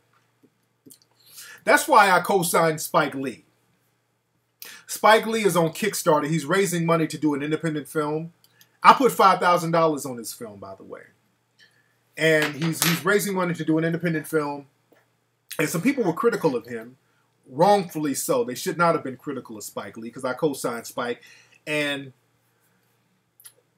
Veronica Mars, there was a TV show that they're turning into a movie. And she raised that, for that movie, they raised like $7 million. There was somebody else who raised $7 million. So all these people are raising money on Kickstarter for these movies. And when Spike did it, people were critical about it. Now Spike, I'm going to show y'all this clip. Spike Lee did an interview, and watch this reporter. This reporter tried to be real slick with this interview. Spike Lee was doing an interview, and this reporter tried to be real fucking slick with the mouthpiece, and Spike Lee checked her.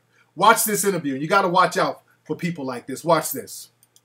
Do the right thing. That's what many are saying to Spike Lee as they call on the famed director to end his new... Wait.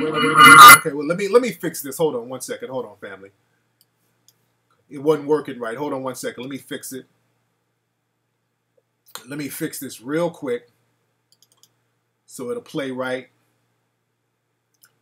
Hold on one second. Let me make it play right. It didn't play right. 1 second. 1 second, family. Big ass mosquito in this motherfucker. Hold on 1 second, family. Movie, format, movie, sport.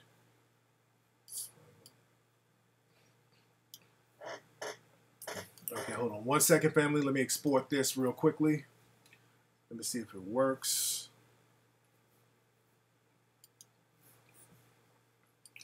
Hold on, family. Let me see if this works now. Hold on. Technical difficulties, but I want y'all to see this clip. It's very important how this lady tried to play Spike. All right, let me see if this works. Hold on. Do the right thing. That's what many are saying to Spike Lee as they call on the famed director to end his new Kickstarter campaign.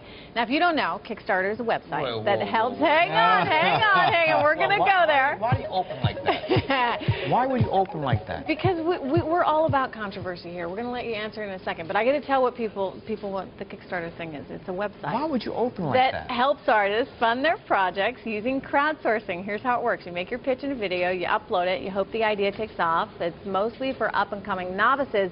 So what is an Oscar-nominated director like Spike Lee doing on this set?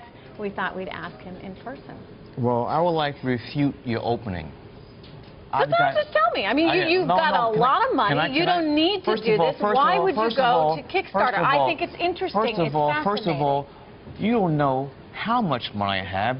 You never seen me before in your life. So if you would assume what my financial state is, that's wrong. Second of all, I've been doing Kickstarting before there was Kickstarter. So you know how to raise money. Can I finish, please? Only have 6 minutes, so I would like to get my voice in. I've been doing Kickstarter before there was Kickstarter. That's how I raised the money for my first one. She's going to have it. So why go to Kickstarter then? If you know how to raise money, why are you going there? Because crowdfunding is the new wave to get financing. Crowdfunding, where you go directly to your base, directly to the people who love. She's going to have it. School Days, Do the Right Thing, Malcolm X, He Got Game, Summer of Sam, 20th Hour, Inside Man, Kings of Comedy, Kobe Doing Work. That's a body of work that's been amassed over 3 decades. And I'm going directly to the people. Okay, Let me so finish. No. I want to know what's different about then and now. So you've done it before. What's different is that the whole Hollywood game has changed. Now studios only want to make tent-pole films that can open on the same day globally and make trillions of dollars. Which, by the way, aren't doing well this year, are they? Exactly. That's the same thing why Spielberg and George Lucas themselves, who you might say created the blockbuster phenomenon, said that this path of tentpoles is going to collapse the whole Hollywood industry. And that's not me. That's Spielberg and Lucas is saying that. So therefore, when I want to do my new film coming out Thanksgiving weekend is Oh Boy. That's a studio film. Josh Brolin and Sam Jackson. This is a film that is an independent film. I'm an independent filmmaker. So I'm appealing to my So what did you do? I'm appealing to my base. Go to Kickstarter.com. The pledge is as little as $5 to help me get my new You're a third of the way there? To get my new film made. You need $1.25 million? Yes. And you're a third of the way there. We're going to make it. Much to your chagrin, we will make it, people. Hey, don't worry about her. So don't worry about haters like her. We're going to get there. I am all for you making this film. I'm trying to understand why you cannot be for my film if you open up a segment like that. A very interesting that is pure hate. That was pure hatred. I'm sorry, Trish. But I'll tell you something. Hate conquers love. These are the concerns of some people out there. Spike, that is my job. This is not my concern. It's the concern of people out there. People have the concern that when Do the Right Thing release, black people run amok and riot. So what does that mean? I am voicing the concern of what some have said. Okay? You got to be able to take the criticism, right? Oh, I'm taking it. I'm not going to sit here and just let you say that stuff without me refuting it. Okay, so let me ask you. This is effectively something that you say you've been doing for a long time, just going directly to people. Is the difference this time that it's actually kind of in a public sphere, that it's over a computer where anyone can be part of it? And that's what makes it exciting. Yes, we're talking about technology, we're talking about social media. When I was trying to raise $175,000, but she's going to have it way back in 1985 where we had to keep our save with empty soda cans and bottles for nickel. So anyway, that's the gist of the clip right there. So man, I take my hat off to Spike. That's why I fuck with Spike Lee. That's why I fuck with Spike Lee. Hands, applause for that. That's why I fuck with Spike. You dig? Because that was real slick what they tried to pull. That was they do that shit all the time. We're gonna break that down. Either, see, the thing is, let me tell y'all something. They tried to ambush Spike. That was real fucked up what they tried to do. That was real fucked up what they tried to do. Because they wouldn't do Veronica Mars. They praised Veronica Mars, and there was some other dude, I can't think of his name, some other white cat who raised money on Kickstarter. They praised them. They don't throw them under the bus and then start questioning them. But that was real slick what they tried to do. And then they try to do it with a smile. They try to do real fucked up shit with a smile to make it seem cool. Some people are calling for an end to Spike Lee's campaign for his movie. I'm like, what? What? So I'm so glad Spike checked her. I'm so glad he checked her. Because the thing is, they'll either do that, or what they'll do, they'll get somebody black to do it.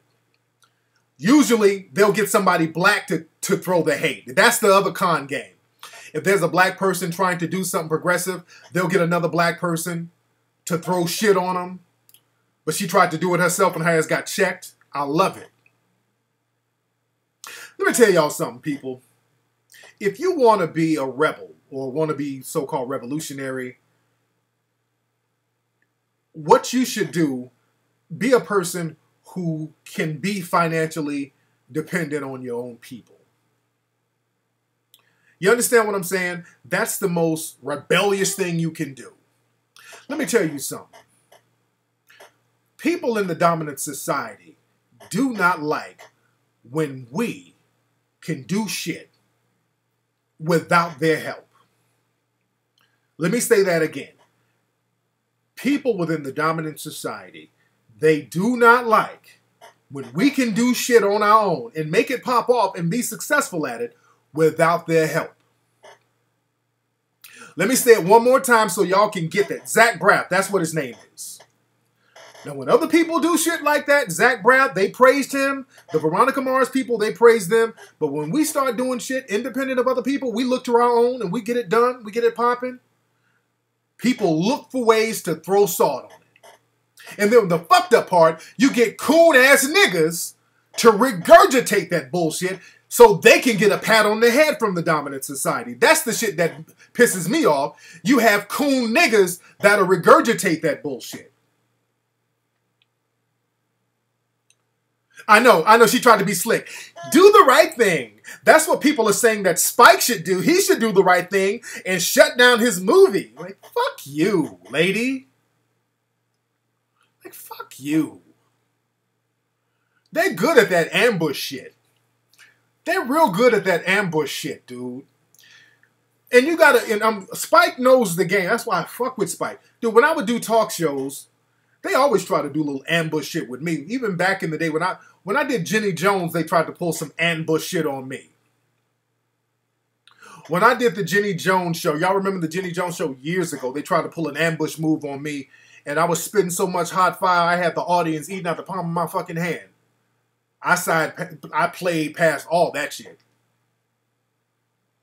I played past all that. They did this show, like, Whack to Mac, or some shit. They had all these goofy-ass dudes who were supposed to be players, dressing all goofy and stupid, talking dumb shit. Yeah, she was in Chicago, yeah. And then they brought me out. They're like, we want you to be the expert to school these guys. But what they were going to try to do, they were going to try to have me go up there looking crazy and silly. They were like, we want you to wear this outfit and wear this big purple hat. Like, yeah, I wear all that. Like, get the fuck out of my face. I went on there dressed fly, my regular fly Macish clothes, looking like myself. They gave me a whole bunch of shit to say. I ain't saying none of that shit. I went out there spitting that ism. They gave me a standing ovation in Chicago. Nigga, my book sold out of every bookstore the next day. Jenny Jones. Jenny Jones was real good for ambushing people. Somebody actually got killed from the Jenny Jones show, if y'all remember. Somebody got killed. Jenny Jones would bring people on the show and then ambush them. And some dude was on there, some white guy on there, and they told him that a girl liked him. Then it was this next door neighbor or some shit, and the next door neighbor was a dude. Then he went home and shot the dude, and they, you know, there was a whole big thing because of that. I don't have the clip right now. The clip is on like a VHS tape somewhere around here. I got it. I got the taping of that show. It's on an old VHS tape. I got to transfer it some way.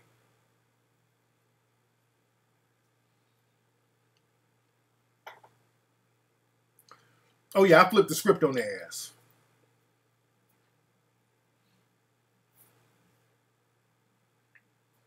But I roll with Spike Lee, though, man. I rock with Brother Spike, man. Because Spike, see, that's why a lot of times when all this racial discussion, they don't bring people like Spike up there to talk about that. Because Spike will bring the real. I don't give a fuck what you say about Spike. Spike will bring that real. Spike will bring that real. He'll spit that real fire. So they bring some of these buck dancing niggas and put them on television. Oh, the Spike Lee link, just type in Spike Lee on Bloomberg TV.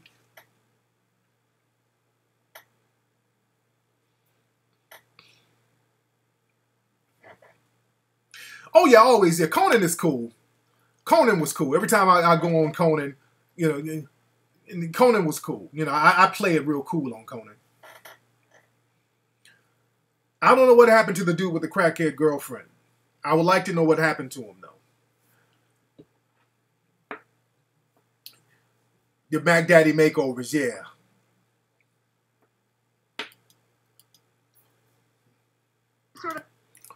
Yes, indeed.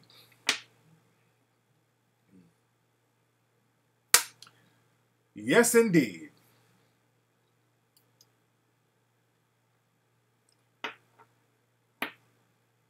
Where are the ladies at? Where are the ladies at? All the ladies press 5. All the ladies press 5. All the ladies in this mug press 5. Let me see where you at, ladies.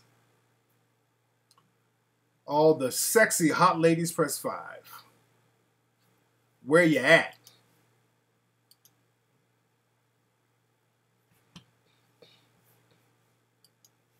But again, I rock with Spike. We deep up in here. We got 800 folks up in here. What's up? We got Mind Terror, Big Sis, GPM Design, DJ Will. That's a hell of... Are you a female, DJ Will? That sound like a dude. Shaw Jackson, Miss Christine, Love Cali, K-Key, K-Chi.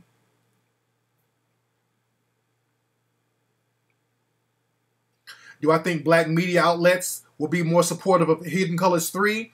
What black media outlets? Name me a black media outlet. What's up, Coco Doe? Name a black media outlet. I'm unaware. Hold on. Wait. Coco Doe said, are black media outlets more supportive of Hidden Colors 3? I missed something. Where's the black media outlet?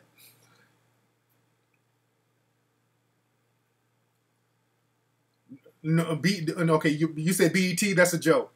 BET is not black owned. That's not a black media outlet. I want to know for real, what's a black media outlet? Please tell me. TV One is not a black media outlet. That's owned by Comcast in part. What's a black media outlet? Please tell me. I mean, in magazine or radio or television. What is a black media outlet? What's up, Shaco? TV One is owned by Comcast. BET is white owned by Viacom. OWN Network is not a black media, you know. And I've been to OWN, by the way. I'm real cool with the people at OWN. But I think that's owned by Discovery. The Discovery Channel networks own the OWN Network. So that's not all the way black owned.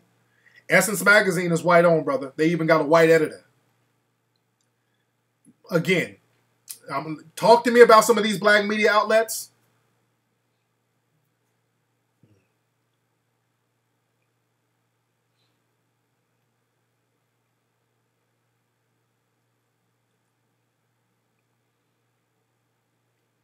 Oprah Winfrey's network, she doesn't, that's owned by the Discovery Channel network. They don't own that 100%.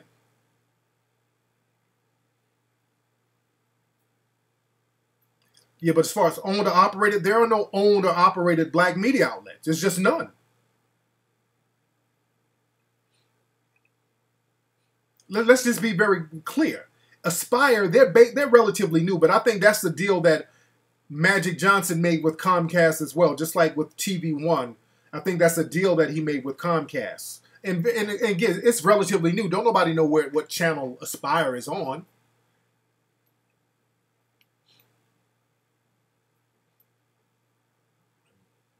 Is Diddy's new channel even on the air yet?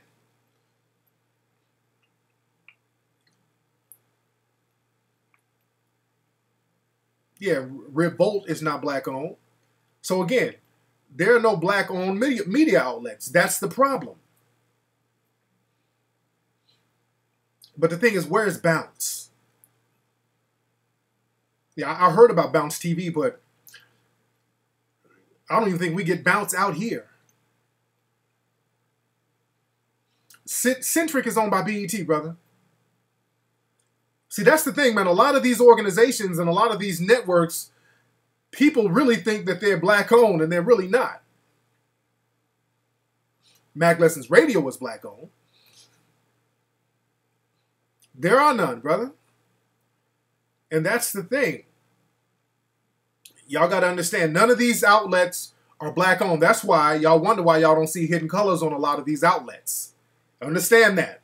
So when y'all wonder why y'all don't see Hidden Colors, which is one of the top-selling, not just African-American, but just history films, basically, of the year. And when you don't see that on all of these so-called black outlets, now you understand why. Trust and believe. They know about it. You better not think for a minute they don't know about Hidden Colors. You got Hidden Colors selling out in every movie theater it showed in all across the country. You think they don't know about it? Yeah, I've seen R&B Divas. I like this show.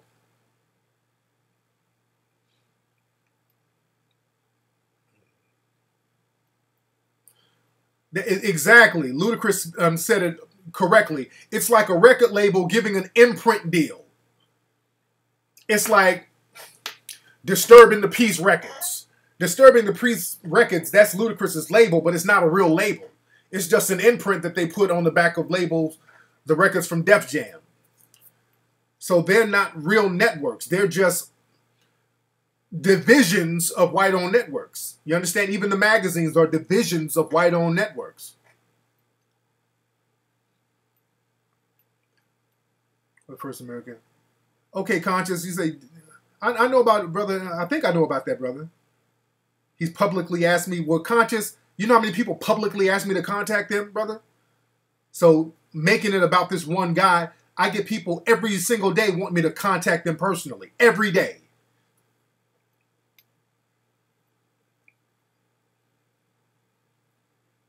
Yeah, we're going to do a Kickstarter for Hidden Colors 3. We're going to probably get it up pretty soon. I think I don't know. KGLH, I'm not sure if it's still black owned. I know Stevie Wonder owned it.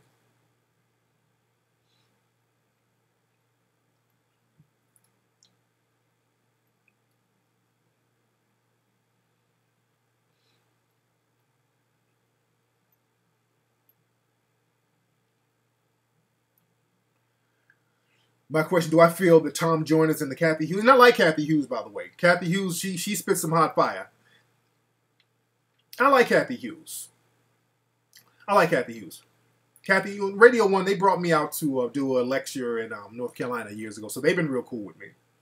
And again, I've done radio interviews with Radio 1 networks. So, you know, I've done Ricky Smiley's show.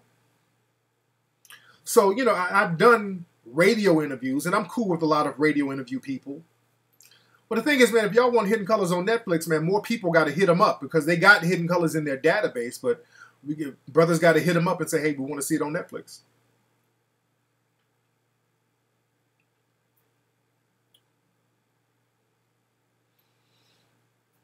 But the thing is, man, we got to have our own independent media outlets. And I lead by example. See, I don't just sit up and sit, because that's the thing with us, man. We'll sit up and talk about what we need to do and never do it. That's the problem with us, man. We'll sit up and what we need to do is pool together our monies And nigga be old as hell talking the same shit he was talking in the 50s. What we need to do, we need to get some capital. We need to conglomerate the capital. You know, niggas got these big fucking words they be using all out of context. We need to eradicate the dependency upon the dominant society and regain capital and then defunnelcate the capital. Niggas got all these fucking talking ass ideas and never do it. You gotta do the shit. Yeah, I don't like they call me controversial on Wikipedia. I don't like that. But the thing is, look at the Hidden Colors series, though. The Hidden Colors series, 100% black owned, 100% black distributed. We got that in theaters on our own, the whole 9 yards, promoted it, the whole shebang, and got it popping. You know, that's how you do it. Rick Shade, you stop talking nigga shit, though. Now you talking nigga shit, and that's another thing, Rick Shade. You talking about you won't put nobody on. Who won't put nobody on? I put so many people on. I put people on all the time. What you talking about? I done made so many cats producers, got their feet wet in Hollywood. I done gave cats their start as actors that they can use shit on their reels. I done help promote brothers and sisters, lecturers, put them out there, promote them, and people doing speaking engagements all over the place. I done put on a whole bunch of people. What the fuck you talking about?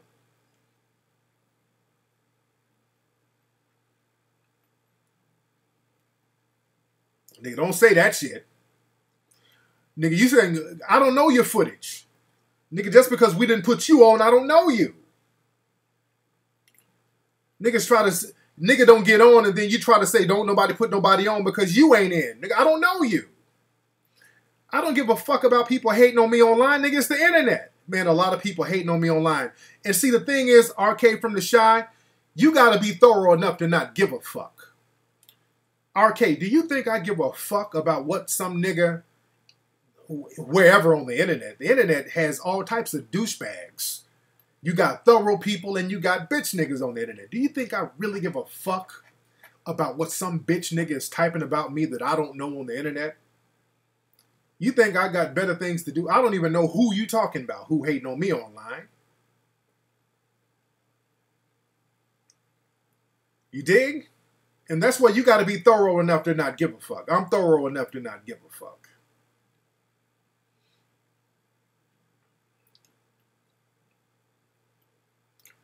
Rick Shade, nigga, I don't even know what your footage is, dude. What is your footage, Rick Shade? And the thing is, you got the wrong attitude. I wouldn't even fuck with you, Rick Shade, because you a hater in disguise. And that's your problem. I wouldn't put a nigga like you on just for your attitude here. Every nigga shouldn't be put on. Because you the kind of nigga, if you get on, you one of these niggas, will put you on and then you'll turn around and do some severe bass shit. Certain niggas you can't put on. Certain niggas got a spirit that you ain't supposed to be fucking with. You understand what I'm saying? So you're not the kind of nigga I would put on because I don't like your attitude here. I don't even want to see your foot. I don't even know what your footage is. You dig? So niggas like you, man, you help them out and then you turn around like, well, you helped me out, but you didn't help me out enough. So I'm about to make a diss of you. I'm about to diss you publicly. You might be one of them type of niggas, man. And that's the problem. Niggas with fucked up egos. Because nobody, you put yourself on, dude. You understand what I'm saying? And if you can rock with somebody who's, and y'all gel and y'all mesh and the vibe is cool, then you get it in. But the problem is, I'm all about group economics, but I'm not about bringing in niggas who have a coon mentality, who have a hater mentality. And you know where niggas get that hater mentality from? The dominant society. You know why? Because the dominant society hates your ass. The dominant society hates on black achievement. The dominant society hates on black progress. So some of you niggas who believe everything the dominant society says, you start acting like them. You are kind of hating, Rick. And again, that's why I wouldn't fuck with you. I wouldn't want to fuck with you. I wouldn't touch you with a 10-foot pole. You dig? I wouldn't fuck with you. Because that's not how you get in the game like that. Because niggas don't owe you shit. You own that. That's that woman shit. That's that emotional shit. Oh, man. Just imagine some money. I wouldn't fuck with you, Rick, to save my life. You the kind of nigga, man, if a nigga sold dope with you, the first day you get arrested, you snitch on everybody. Nigga, I wouldn't fuck with you. You seem like a snitch, an informant. You too emotional, dude. Again, I handle niggas like I handle street dudes. Because really, I don't fuck with too many square niggas. I just recently started fucking with square niggas, man. Because I'm used to fucking with street dudes. Either street dudes or big time people. I don't fuck with square middlemen. That's kind of a new thing for me. You understand? But I'm used to fucking with, like, even in Hollywood. When I deal with cats in Hollywood, I don't deal with these little small time people. That's my thing. I'm a boss, so I deal with other bosses. So I deal with the big people. So when I get money, I don't want to talk to some little bitty motherfucker who's flossing, because LA is full of that. LA has a bunch of people with little bullshit positions, and they got to act extra to make their position seem more important. I don't fuck with them. You understand what I'm saying? I fuck with, like, the producers, the people who own the networks, vice president of NBC. If I talk to people, those are the people I'm cool with. The vice president of NBC, they sent me a Christmas card last year. Those are the people I fuck with. When I got my book deal with Simon & Schuster, the vice president of Simon & Schuster took me to dinner in downtown LA. Not no little agent. I don't fuck with them. The vice president, the lady, white lady, old white lady, cool as hell. She just left Hillary Clinton. She just gave Hillary Clinton a book deal. Then she had a meeting with me. That's who I fuck with. We chopping up game. We having dinner. Like, oh, you're such a handsome guy. I'm like, well, bitch, you fine too. I'm spitting. She's spitting too. I'm trying to get that money. You dig? That's who I fuck with. You dig? If you gonna go, little bitty motherfuckers, I don't do that. You dig what I'm saying? No, you got to demand that level. You got to let people know that that's how you roll. Because when you are a boss, other bosses step to you. Understand that? Remember that. When you are a boss and you handle your business like a boss, other bosses will step to you. You understand? Because when people would step to me about my book deals, I was already signed to an independent book company, and my books were selling hundreds of thousands of copies just on the streets. And they kept hearing about my book selling, and I'm doing lectures, and I'm doing shit basically, not quite independently, because I didn't own the rights to The Art of Mackin, but another company did. But the thing is, we were working it like an independent project, and the book was selling without majors. So they saw how well we were promoting the book on our own, so they stepped to me like, hey, we need to holler at you. Because all these little bitty motherfuckers was hollering at me, but I was already doing too good to be talking to them. You dig what I'm saying? So I didn't come to them on some shit like, hey man, how come y'all ain't give me no book deal? You ain't give me no book deal. I didn't come at them on no sucker shit like that. That's how suckers come at you. You dig? You better give me a book deal. I work hard. I deserve a book deal. Nigga, no. That's how you coming at me talking about putting you on. That's not how you come, nigga. You bring the heat. Don't holler at no other nigga about putting you on, nigga. Sound like a fucking stripper.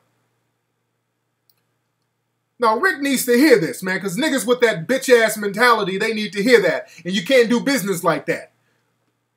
You don't be putting nobody on, man.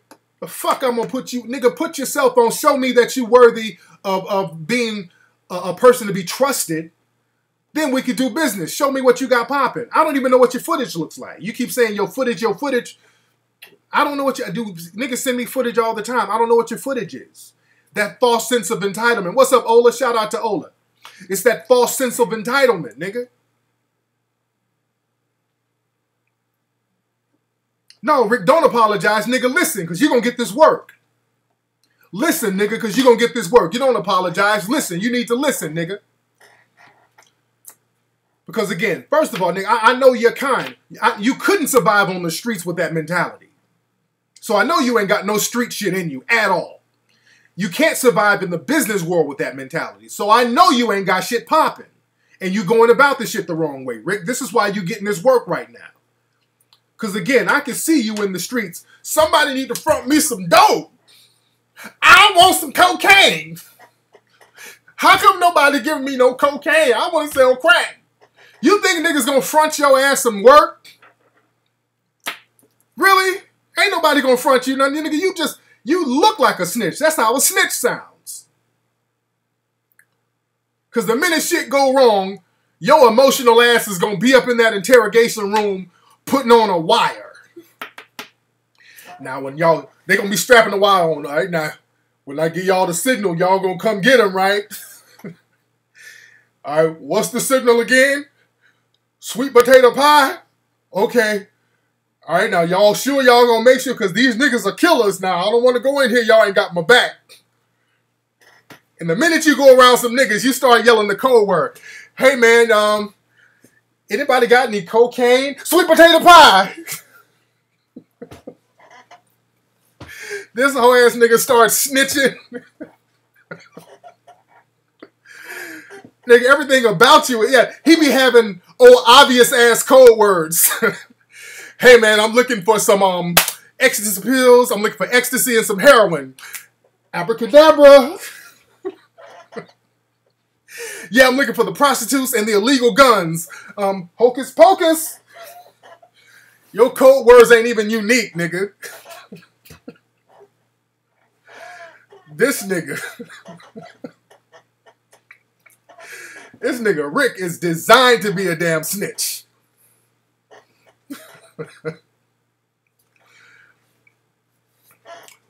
This nigga don't even know how to be a good snitch. This nigga be giving directions. Say, hey man, where are we going? Why are we driving on 21st and Slauson? Why are we making a left on Crenshaw and Vermont? Huh? Like, hey nigga, what you talking about? Nothing, Jonathan Jenkins. Like, nigga, why you calling me by my government name, homie? Oh, nothing, man. I'm just, just chilling right now. Just you and Jonathan and Kobe Smith in the front seat with the green hat. I'm just chilling, man. I'm just trying to see where we're going to go and get this cocaine and these illegal pit bull fights and the ecstasy. The nigga just don't know how to be a snitch. My God. Oh, he can't be a snitch from the town. Oh, no. Oakland, they'll fuck you up. Oh, they deal with snitches big time. Oh, you can't be a snitch in the them niggas will drive your ass somewhere and dump you off in the bay somewhere. But yeah, Rick, man, you can't have that mentality talking about somebody put you on. You dig what I'm saying? You cannot have that mentality talking about somebody need to put your ass on. It don't work like that, man. You got to be thorough in the game, and when you're thorough, cats will want to fuck with you. When they see that you're worthy of being fucked with, then they'll fuck with you. Then they'll rock with you. You understand what I'm saying? So that's what you got to understand. Because that's the kind of nigga, man. He'll be like, you sound like a rapper, dude. You know how rappers be mad at other motherfuckers not putting them on? Yo, nigga, how come Rockefeller ain't putting me on? Nigga, I grew up in the Marcy Projects with Jay. This nigga didn't put me on. Nigga, I grew up in the NOLA with Lil Wayne and them niggas, man, they ain't put me on. And then Rick be like, yeah, nigga, I grew up with Rick Ross. These niggas ain't put me on. Well, let's see your rap, Rick. And this is Rick's rap. I don't give a fuck, girl. Dominate the bitch. Come around booking me, bitch, that's the shit. Dominate your ass, girl, and you get hit. Hoes from uptown, the bitches from downtown. Booking me, bitch, and the face is all around. Every time I come around, book on your ground. Dominate, bitch, and I dominate the whole town. Fuck with me, bitch, you get fucked around. I see my blood, bitch, I see my fucking round. I see my sons, bitch, I see my fucking guns. I don't give a fuck, bitch, you know I'm fucking son. Dominate, dominate, ooh, dominate, just dominate, just dominate. This nigga.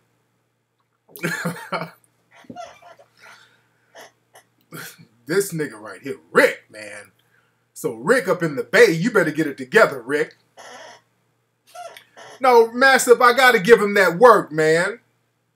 I gotta let him know, man, how to do business. You got to do business better than that, man. You can't act like that out here in the game. You can't act like that out here, man. You got to be more thorough.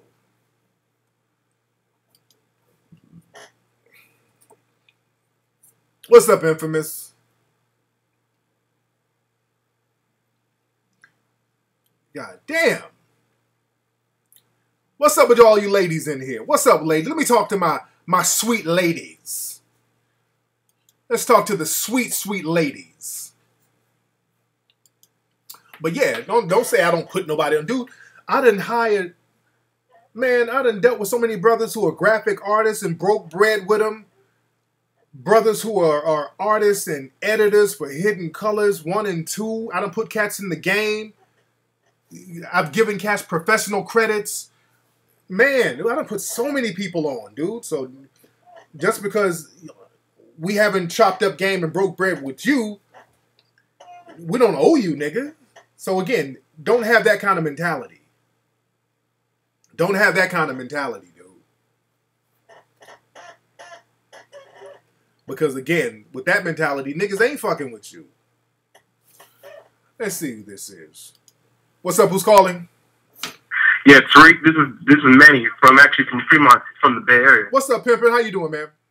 Man, I had to chime in real quick about Rick though. It's don't take it to any disrespect that he's from the Bay. Don't look at us Bay Area people to be him because we are different. Yeah, so I ain't co-signing that shit at all. Yes, indeed. Yes, indeed. And I got much love for the Bay. Much love for. I learned a lot of game from cats up in the Bay too.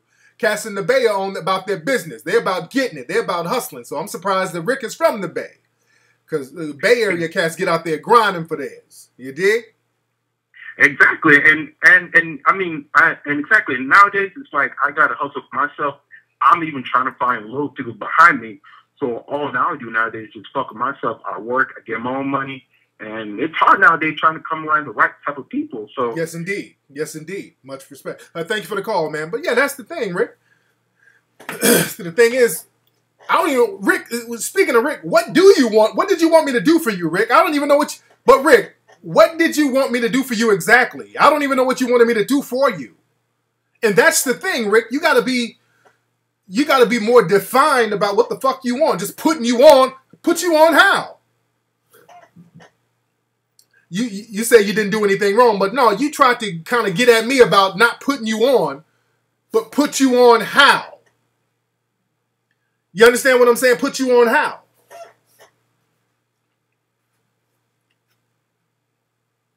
Yeah, I knew that Trayvon's father was a Freemason. Now, I don't think that means anything, though. I don't think it means anything. But Rick, you wanted me to put you on how?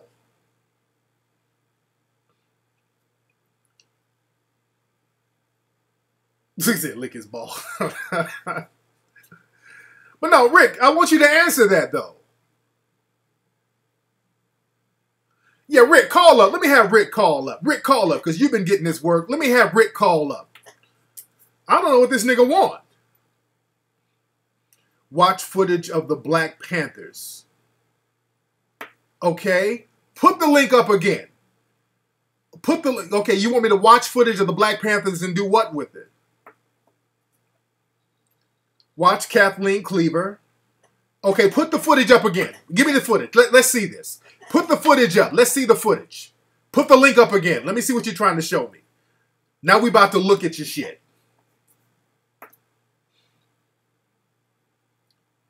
He wants me to watch Kathleen Cleaver footage. Okay, hold on. Let me see this. Hold on. Let me see. Hold on. All right. So I'm looking at some footage right now.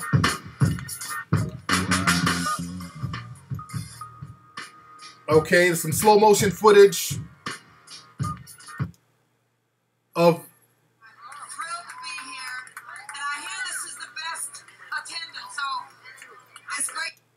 Okay. Okay, Rick. Okay, Rick, listen to me. Rick, listen to me. Listen to me, Rick. I just watched 10 seconds of your footage. Basically, we just had a long conversation about putting you on. Listen to me, Rick. I just watched 10 seconds of your footage. Basically amateur footage with shaky cameras, shaky graphics. What am I going to do with that footage, Rick? Let's be realistic here. Hold on, let me download this so people can see it. I'm gonna show your footage. Hold on, let me download your footage. Hold on. I'm gonna let the people see your footage, Rick. Hold on. I'm gonna download it for the people here to see it. Hold on. You just hold your horses, Rick. Hold on. Let me download it real quickly. Okay. I don't know if I can even download it. Hold on. It's not letting me download it. Wait. Damn. So many people are calling. Hold on. Yeah, I can't even download it here. Hold on. Let me try this. Hold on. Let me try one more time. Let me try this. Let me try this. Let's see what it does here. Okay, yeah, okay. Let me download Rick's footage and let me show it. Okay. Let me show Rick's footage. 1 second. So many people are calling.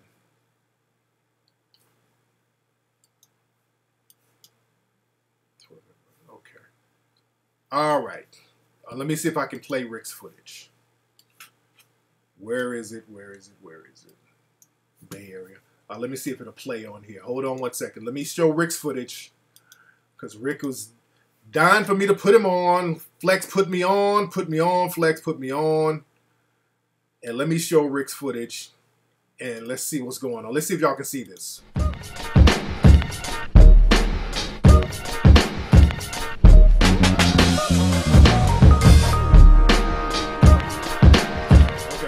Wait. Let me do this. Let me do something else with the footage because it's not showing right. Hold on. Hold on. Give me a second, people. Give me 1 second, people. We'll get it together real quickly. Hold on. Export. All right. Hold on. We're going to show Rick's footage right about now. Hold on. All right. We're going to show Rick's footage. All right, this is Rick's footage right here.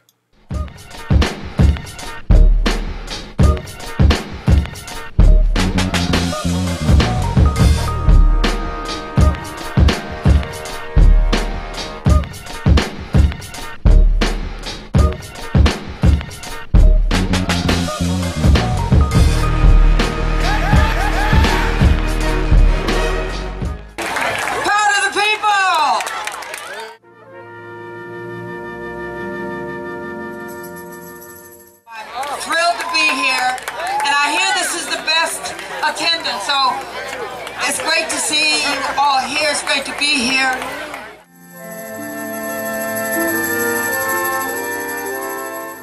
Now there's a lot of people out there that are convinced that nothing can be changed and they can't do anything. Well, then you're already defeated. You have to know ahead of time you can. Okay, that's enough. You can change. You can be the next Malcolm X or the person who. Sorry about that. All right, Rick. So, Rick, dude. So, Rick, you kept putting up this link to your footage, man. You kept putting your link up over and over again, and man, the footage is just real amateur footage of like a. Dude, I can't do anything with that, Rick. That's just the footage is shaky. The quality isn't really movie quality. What am I supposed to do with that, Rick? I mean, the camera is shaking. The titles are shaking. None of it's steady. The editing is like blah. It looks real amateur, bro. I'm not trying to shit on you, but as far as what I do, compared to Hidden Colors 1 and 2, Hidden Colors 1 and 2, especially Hidden Colors 2, is crisp. Not even trying to hate. I'm just trying to give constructive criticism. I'm trying to understand what's the purpose of the footage and what am I supposed to do with it?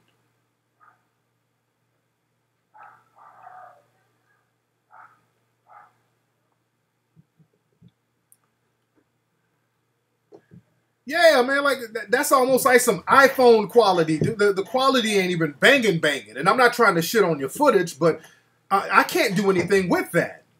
You know, most of the footage we use for like Hidden Color. What's up, babe? What y'all got some from Chipotle? We didn't get you anything. It's cool. It's I get some of it. Myself.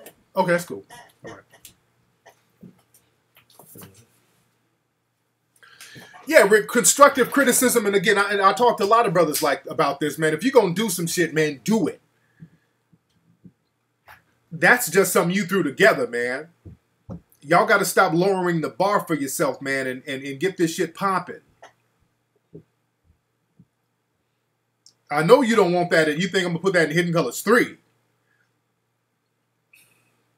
Nigga said Muhammad Ali shot the footage. Hilarious.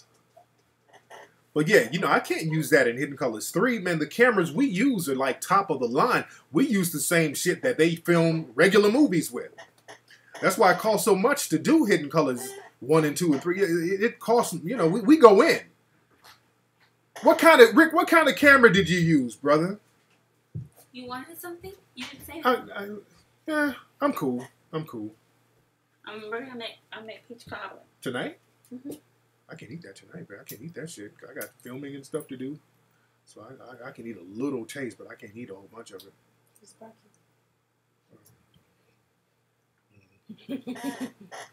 He said, how I'm going to go hard on the brother. No, I'm just giving him constructive criticism because the brother kept showing his footage. I think he's an intern for West Coast. Hilarious. You know, Malik Zulu. Shout out to them brothers.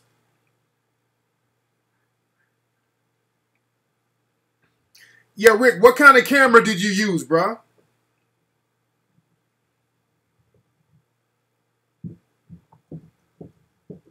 I like Kathleen Cleaver. Kathleen Cleaver is the truth. I read about a lot of stuff she put down in the 60s and 70s.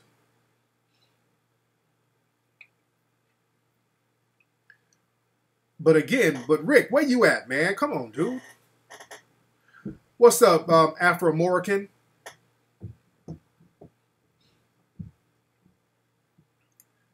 Yeah, man, doing that bullshit, man. Y'all, that ain't cutting it, man. Cats got to step their production game up, man. Yeah, you got to step it up.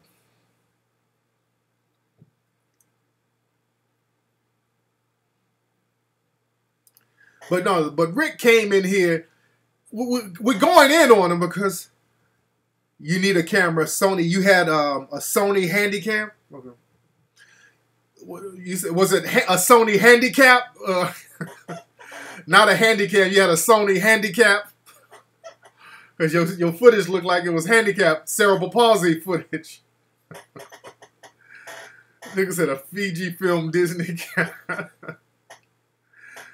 But no, but Rick is in here talking about how come ain't nobody putting him on, and you gonna show some footage like that? Come on, Rick.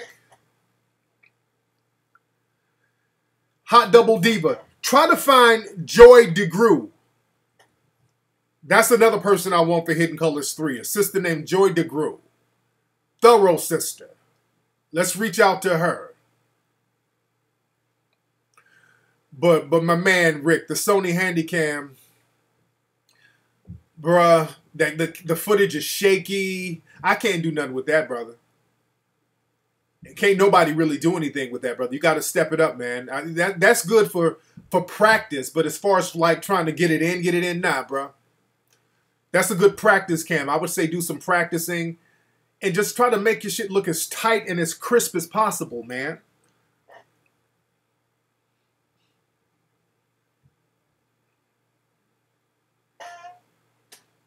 But don't show no shit like that and then holler about somebody got to put you on.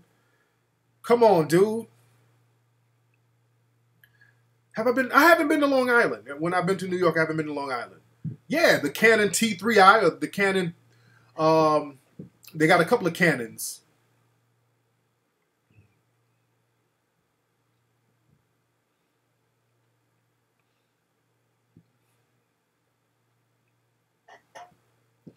See, the Atlanta Mall cop footage was like, yeah, dude, your footage was shaky, and even why was the text shaky?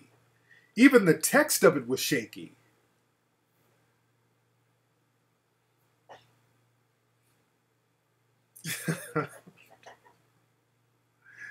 Yeah, that wasn't a good idea, brother. This nigga be shooting a porno movie and be showing the titty and pussy be all blurred.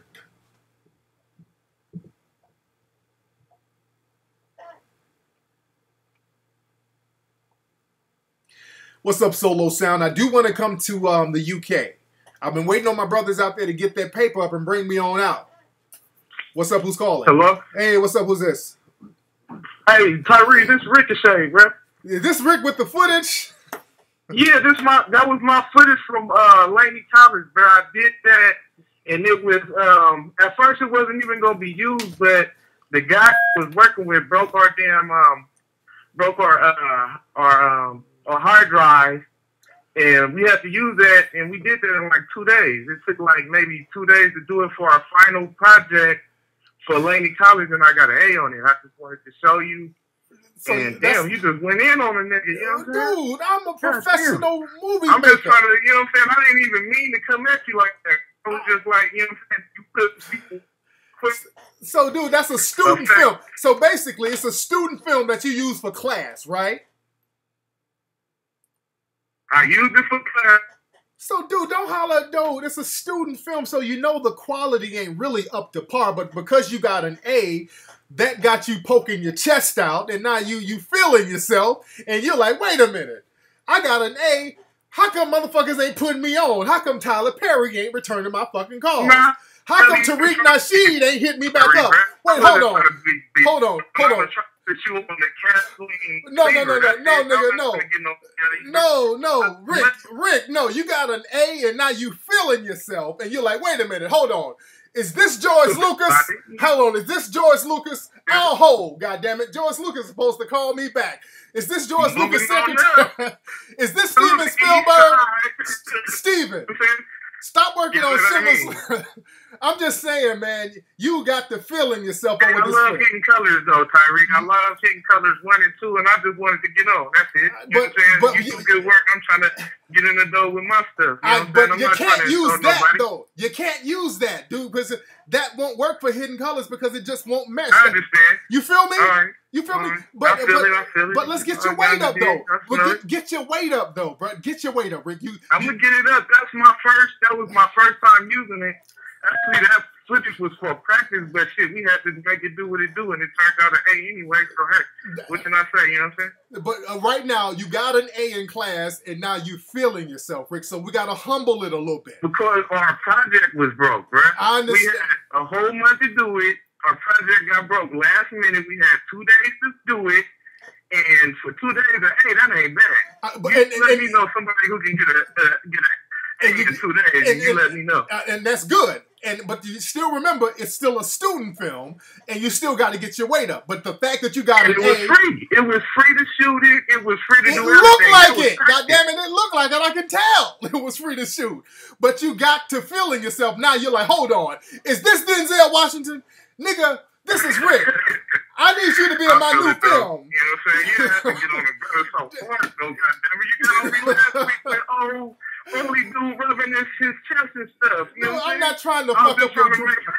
I'm not trying to mess up your dreams, man, but you still got to get your weight up. You got to practice more and get your weight up. Let's get your weight up. That's just the beginning. That's just the beginning, man. It's just the beginning. Get your weight up. You got potential, but get your weight up, and then you can start demanding shit and start saying, hey, it's time to put a motherfucker on. You feel me? Okay. Thanks for the call, Rick.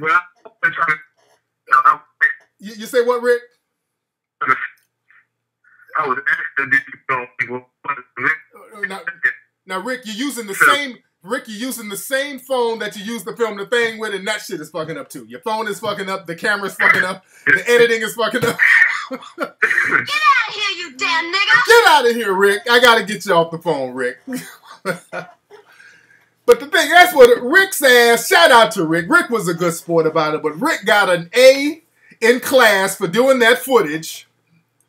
He got an A. That nigga went... This nigga got to feeling himself. That nigga got that A. That nigga got an A. He started feeling himself, and he said, wait a minute. Now, Rick, what school do you go to get an A in that footage? Is this the school you went to get that A? Hi, I'm Romeo Miller. My parents always told me how important the education was. That's why I went to college. And education sticks with you and keeps you on top. ICDC College will set you on the right track towards earning your degree in careers like Homeland Security, medical assisting, crime scene investigation, and addiction counseling. That nigga Rick got the ICDCA. That nigga Rick got an A at ICDC College, and this nigga think he's Spike Lee on their ass. Rick is feeling himself right now. Hold on. Is this Holly Berry's manager? Yeah, this is Rick Shade. You may have heard of my footage. I got an A at ICDC College. I'm going to need her for the new Catwoman script that I'm working on. I know you've seen my footage, and I'm sure she wants to work with me. Have her call me back as soon as possible. This nigga Rick is barking out demands. God damn. Hello, this is the Church of Scientology. I'd like to speak to Tom Cruise, please. Yes, I've sent you my video. I'm pretty sure you've seen my work. Hello? Hello? Hello? This nigga Rick is trying to be a shot caller over that footage. Rick is trying to be a damn shot caller. This nigga is confident about his footage. Man, this nigga Rick, boy. The Rick shot on the I'm about it, hilarious.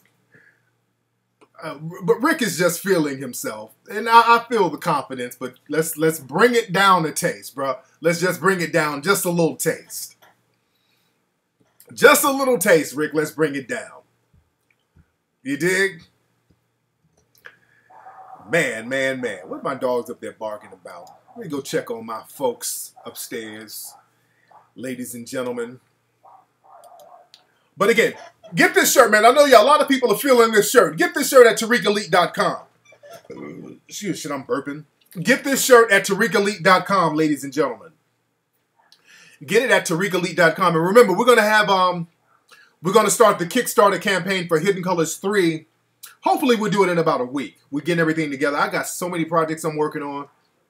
But we're going to get the Hidden Colors 3 project on the go, rolling. I'm very excited about that because we really need that right now. We really need Hidden Colors 3 right now. We got to go in on Hidden Colors 3. Because with Hidden Colors 3, we're going to go deep. Because I've been writing out a lot of stuff for Hidden Colors 3. And we're going to focus a lot on what's going on and what has gone on here in the States. Usually we focus on world events and world history, but on Hidden Colors 3, we're going to focus a lot on here. We're going to focus a lot on home. Now, my brothers in the UK and worldwide, you can still get a lot of good knowledge, but we're going to really focus a lot on here and what we need to do here, because again, the cooning is out of control. We're in the middle of warfare. We're in a covert war right now. The Trayvon Martin thing, that kind of changed the game a little bit, because now I think that's an official declaration of war. It's like official as far as I'm concerned. And a lot of black folks are not hip to that game, so we got to hip you to the game. So we're bringing in the heavyweights for Hidden Colors 3. So we got a very good roster of people we're going to bring in. I'm definitely bringing back Shahrazad Ali. The Hidden Colors 3 is going to be off the chain. But again, I'll explain more when I do the Kickstarter video for it. And right now, and I definitely want to bring Claude Anderson back so he can drop some more of that hot fire. So we got to get it popping right now, man. We really got to get it popping. Hidden Colors 3 should raise $5 million, man. Hidden Colors 3 should raise $5 million.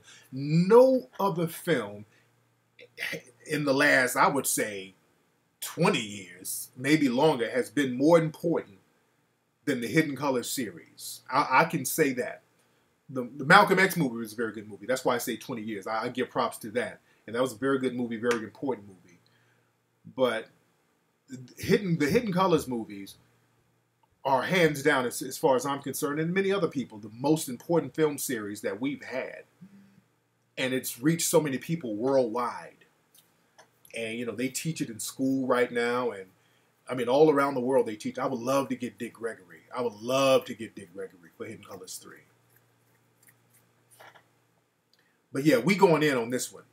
We got to go in hard. We got to go in hard.